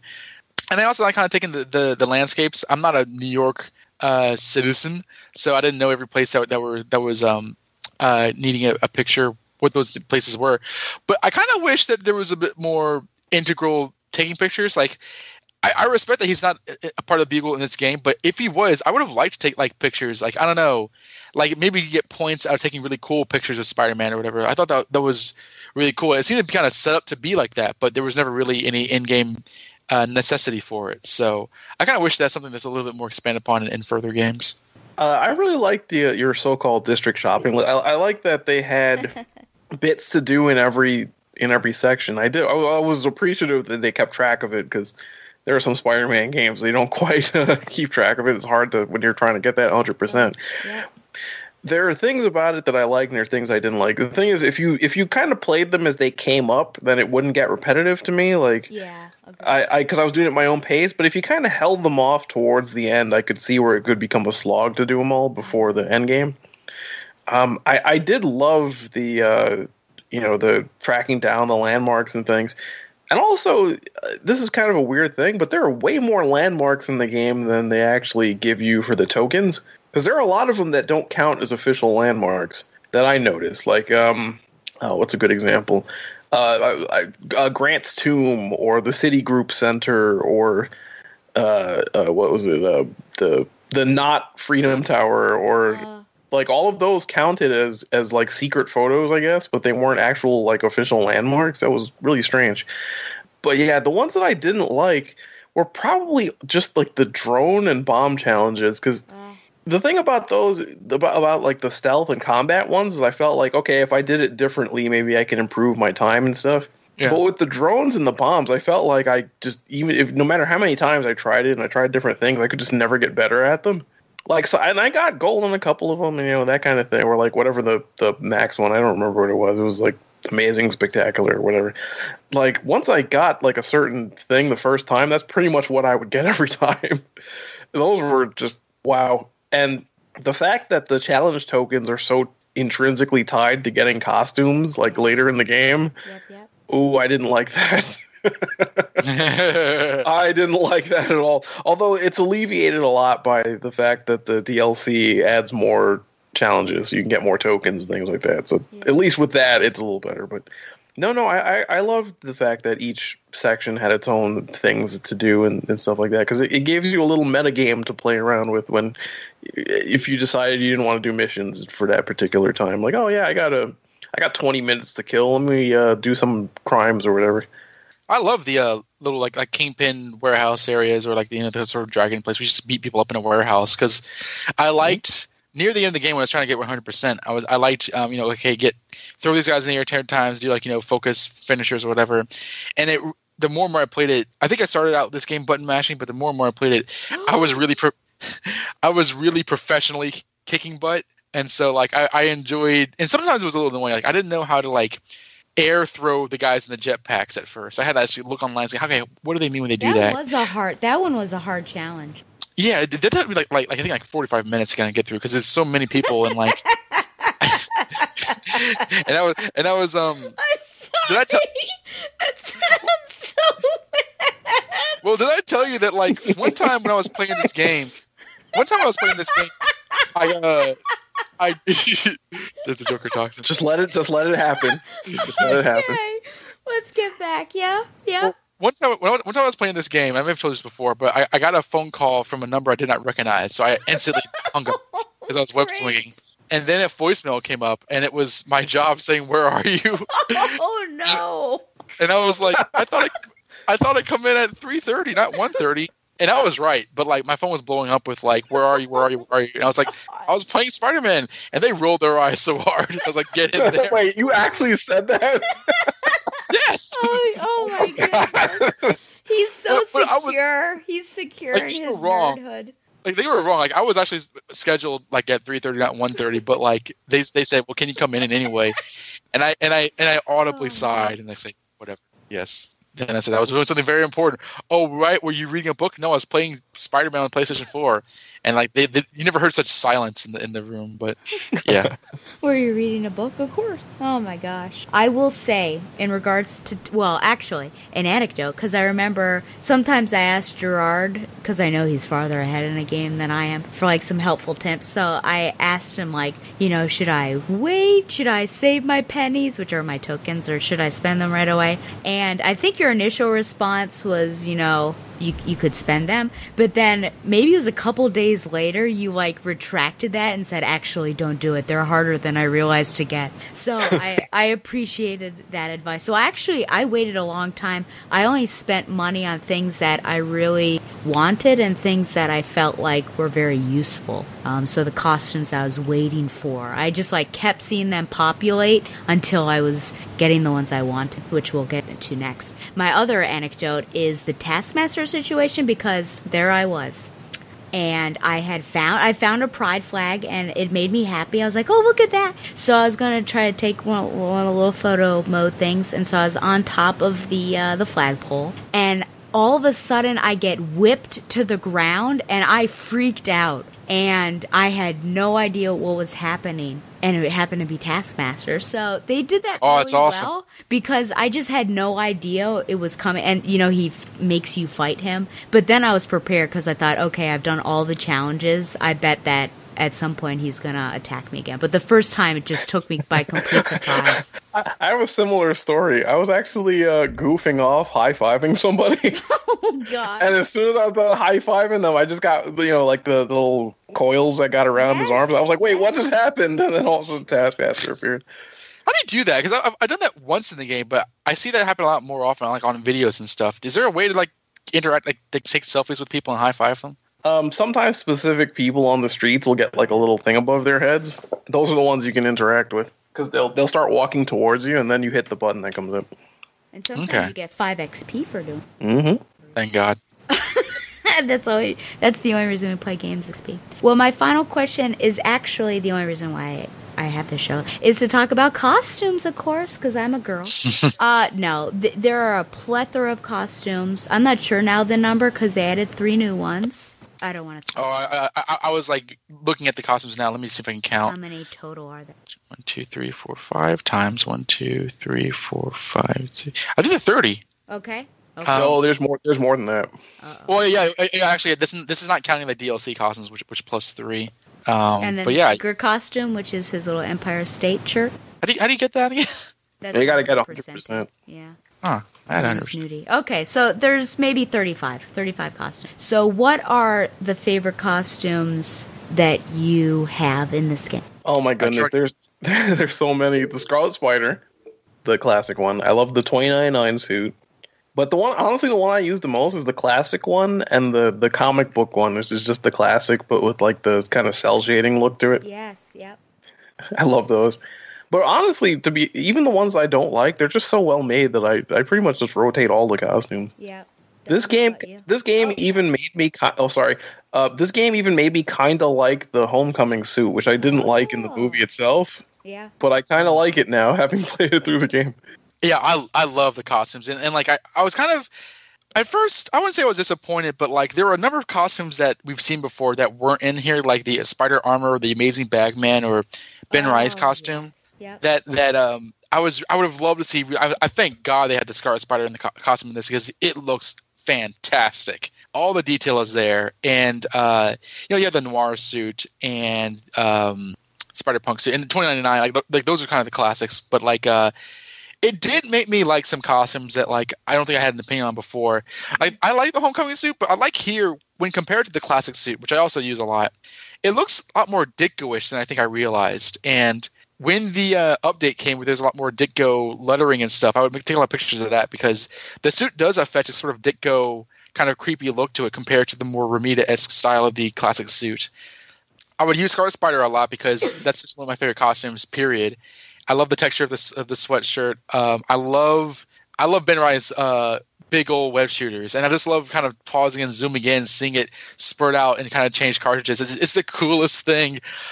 I like right now. I was using the Mark IV costume, which is from like the very recent suit from like it's not Big Time. It's like Peter Parker Industries suit where it's kind of all shiny.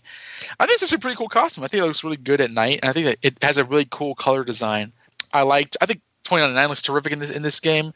I thought the comic book costume was kind of weird, like it's the 90s show. But they're saying it's a comic version. It's like, okay, whatever. I kind of wish that one of those costumes had the web wings or what have you.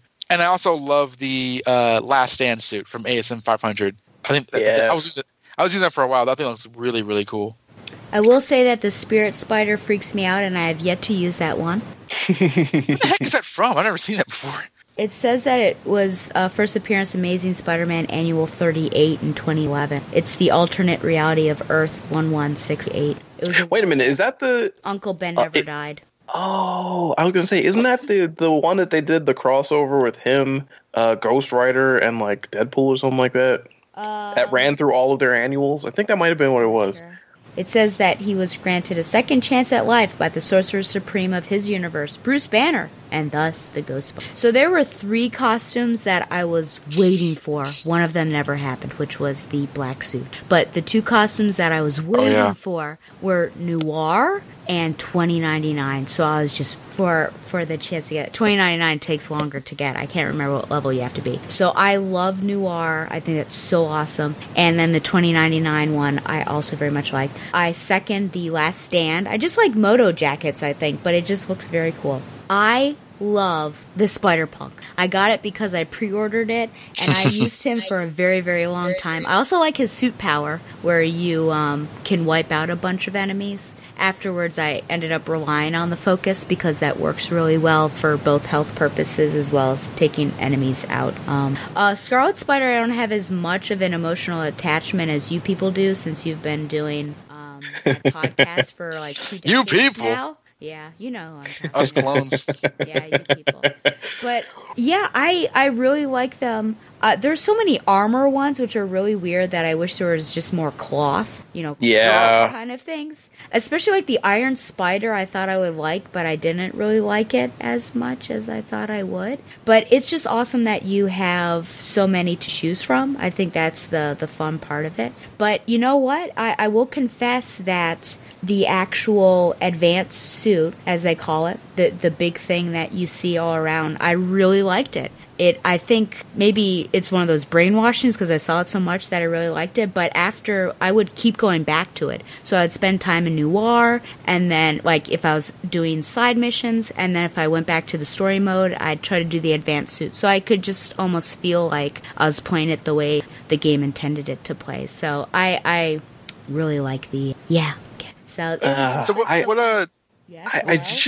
I just wish the spider was black instead of white, though. Oh, okay. Oh, wait, I was going to come to this because this is a big contention for a lot of people. It is? Yeah, it's a kind of a disliked suit, I think. That's too bad. Depends on... A lot of people wrote this game off because of that white spider. Oh my gosh. What a superficial thing to do. I didn't like when I first saw it. I think it grew on me, and I think overall the suit looks really like athletic and gymnastic. I actually really like how it comes together because, like, I think it gets across Spider-Man's athleticism very well. It is kind of a weird outlier. Like, it doesn't fit anything else in this suit, but I don't mind it as much anymore. I did mind it initially, but first of all, I like how you start off with the classic suit, and you do have the option to wear whatever, so it's fine. But I've grown to like the Velocity suit. I guess that's what it's called. Suit. Velocity is a different one. Oh, what's the name for this now? The White Spider suit? The advanced suit.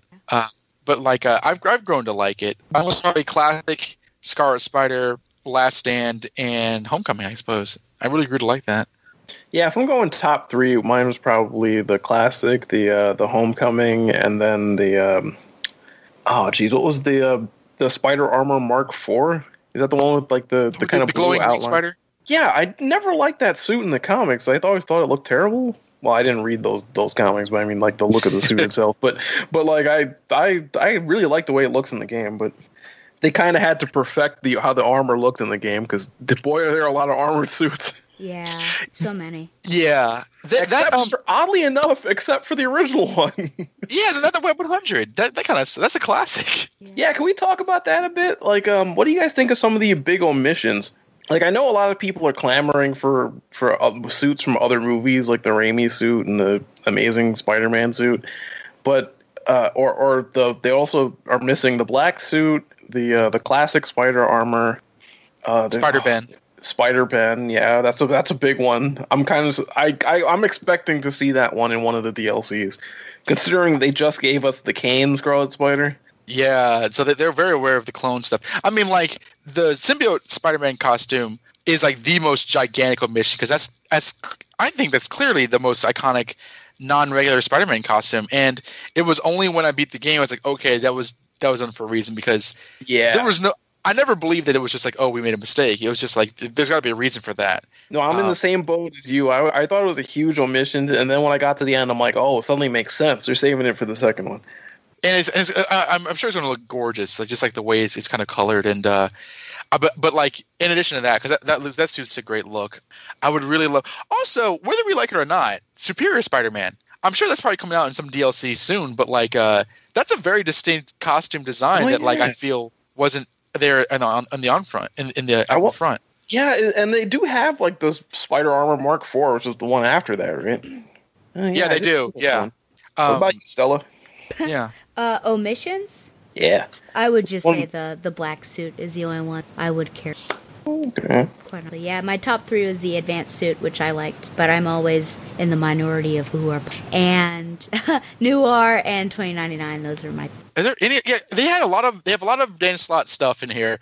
Like, and this actually kind of made me remember / realize I don't like the Ends of the Earth armor at all. It doesn't really look like Spider-Man enough. The one where he fought Massacre with like the kind of really yellow eyes and stuff, it doesn't look too bad. It's kind of sleek. The big time green glowing one, I actually do kind of think that's kind of cool. Just because I remember you could play as that in Marvel's Capcom 3. I do find it odd that you're stuck to the green though, considering he used different colors in the comics. Yeah, like red and stuff, right? Yeah, like I think they had it in the Amazing Spider-Man 2 game, and I think it was the orange version, if I remember correctly. What about this tripped me out? Like, you have the Amazing Fantasy 15 like wrestler suit. I thought that was pretty cool. It wasn't the one from Amazing Fantasy 15 though. It was the one from Ultimate Spider-Man. Oh, real? Oh, you're right. You're right. Yeah, the one from Amazing Fantasy 15 was just pants, a white shirt, and a web mask, I think. Oh, you're totally because I'm looking at it right now. He has the Bagley emblem. Huh. I mean, I still think it's pretty cool. Mm-hmm. I'm trying to think if there are any other. I mean, I think Bagman would be fun to have, like the homeless looking Spider-Man. And wait, which one are we talking? Are we talking Amazing Bagman or Bombastic Bagman? Oh, all right, we're playing that game. The one from like the amazing one where like, he gives the symbiote to Reed Richards and like Johnny Storm makes him put it back on his head. Okay. Yeah. Also, I suppose. I had one. There was another suit. Captain Universe. Oh yeah, that was another big one that wasn't in there. Yeah, there's just it's one of the things that kind of bugged me because there's so many great suits that Spider-Man's worn in his history. I thought it was odd that they added so many original suits. Like they have the Velocity suit, you have the negative version of the advanced suit. They have that extra one from the DLC that they added. And I was like, the Velocity suit I think is pretty cool. It looks like a robot though, but like that's the thing. Yeah, I would not wanted this to be wall-to-wall original costume. That'd be a waste. And I suppose at the end of the day, it is fine that they have ones that we've not seen. Like they don't have Spider-Man India. They don't have. I mean, obviously Miles, because like Miles is being developed. They don't have like Spider Carnage. Can you imagine that? They don't have a jackpot outfit. Oh, you stop. Oh boy. What was that laugh? Started to Dennis the Menace for a second. Well, I think this conversation could go on forever, so I'm going to move us off it. And we are now at our final question, and it was a question I asked 3 hours ago. How does this video game rank for you in terms of all the Spider-Man games that you have played? Number 1. I was looking forward to this a lot, but I didn't think it would replace Spider-Man versus the Kingpin for me. So, yeah, top 3. Number 1 is this one. Number 2 is Spidey versus Kingpin. I think number 3 is Web of Shadows. Yeah, this is. I was hesitant to put it as number one, and as I was playing it because I wasn't done yet. But like, it really grew on me really quickly. Aside from all the gameplay mechanics that are just fun as can be, the storytelling is just top notch. They get Peter Parker, they get his world, they show you his romantic life, they show you his, him being evicted, problems with his job, and his supervillains and all that kind of stuff. I mean, what more can you ask? And we were talking about the missions and the costumes, but that's really superficial. I think that this is a perfected Spider-Man game. All the other games that I love, like the PlayStation game and Spider-Man 2 and Marvel's Capcom, they are missing what this game offers. So this one is number one. And honestly, the most thing I want to see from this game is just like how it can improve beyond this, which would be very imaginative. But I don't know what they could do to improve, but I would love to see it. I'm very anxious to see what they do next. Yeah, I would agree that, it's number one for me. I've got some emotional connection to some previous games, but this was just so awesome and, amazing and spectacular and ultimate. And the story, the characters, it just pulled me in, and I had such fun playing it, and I couldn't wait to play it again. So I was waiting anxiously for the New Game Plus and then the DLC, and I'm glad the experience isn't completely over. We still have some more to go, but I can't wait for the next one. But I can wait, developers, because I would rather you take your time and put in as much love as you did to this one. Well, thank you so much to my guests, and you can basically, because people always get on me for my run times, basically blame them for my high run time. So thank you to Don Plan this entire time. So, yeah, I know. Well, here's the last question, I guess, for you guys. Where can listeners find you in order to support what you're currently doing? Gerard, we will start with you. Well, you could download the Mayday Mondays podcast, which I host. You could. Oh my goodness, we've been expanding on a lot of different platforms lately. So Mayday Mondays can be found, of course, at spidey-dude.com. But you can also find us on iTunes, Google Play, Stitcher, TuneIn. You can find us. Our feed is on Podbean. Oh my goodness, what else? I haven't been updating our YouTube that much, but you got that. Our still most recent episode, we interviewed Tom DeFalco and Ron Friends, and it was really good stuff. So it's a couple hours with those guys, or a couple hours that I think every comics fan should listen to. Delightful dudes. You can also catch me on Clone Saga Chronicles, of course, along with Don, which you can find in the same places, and then of course on Spectacular Radio whenever we get around to doing episodes. I host a weekly socio-political podcast called Questions We Don't Have Answers with Harrison Shute, which you can find on KinoAnswers.com. As of today, we actually just released this episode, defining terrorism, or what is terrorism. So gather the kids around. It's a very cheery, lighthearted episode. Fun for the whole family. No, it's not. You people swear on that show. Harry swears way more than I do. I don't know what's with the guy. But like, it is generally an 18+ show. But like, I love doing this show. I also do Clone Saga Chronicles with Gerard, Zach, Greg B, and Josh, and we're very close to finishing the classic Clone Saga. I said classic, the 90s Clone Saga. Check that out on spidey-dude.com. And I do content on the Batman universe, as you should know if you're listening to this podcast. Various content like the commentaries, so written content like editorials, sometimes reviews. And follow me on Twitter, DonoDMG1. And should you like for someone to draw a comic or a story about you and a love interest, Gerard can do that for you. So just look him up, because he is in fact the artist that was behind the Donovan's Piglet Adventure that was captured on audio. I've never confronted you about that, have I? Hopefully there's a part 2 in the works. Oh. Poor Don. Hey, remember you can send any questions or comments to batgirloracle@gmail.com. If you want to address Gerard or Don directly, I can forward that for you, so just send it my way. You can also find the show on Google Play and Stitcher, like the show on Facebook, or follow it on Twitter at BatgirlOracle, and follow the Batman Universe on Facebook and Twitter as well. And be sure to support the Batman Universe by subscribing to Patreon. Once again, thanks to Mile High Comics for sponsoring Batgirl to Oracle, the Barbara Gordon podcast, even though this time we're talking about Spider-Man. And thank you also to my 2 good buddies, Gerard and Don, for spending their evening talking some Spidey with me. Just sorry for your fans. They have to listen to so much of it, I guess. Oh, boy. Yeah, I'll have to compare it to the other runtimes. I can't remember how long Last of Us was. So until next time, swing on, Spidey lovers. Just plain Barbara Gordon, masquerading for a lark as she rides into the night on her special Batgirl cycle. Who knows? Is the dynamic duo destined to become the triumphant trio? Only time will tell us more about this dazzling daredoll. I love a happy ending, don't you? The internet's rife with footage of Spider-Man chasing the Black Cat across the rooftops. And apparently there are hordes of young people cheering them on. They're called shippers. No, that has nothing to do with boats. It's short for relationship. As in, they really want Spider-Man and the Black Cat to be together romantically. Or they really don't. And they have quite intense arguments about it. Flame wars, I believe, is the term. You know, in my day, we didn't have time for flame wars about shipping. You know why? Because we had jobs. So here's J. Jonah Jameson's public service announcement to our youth. You're into shipping? Join the Navy!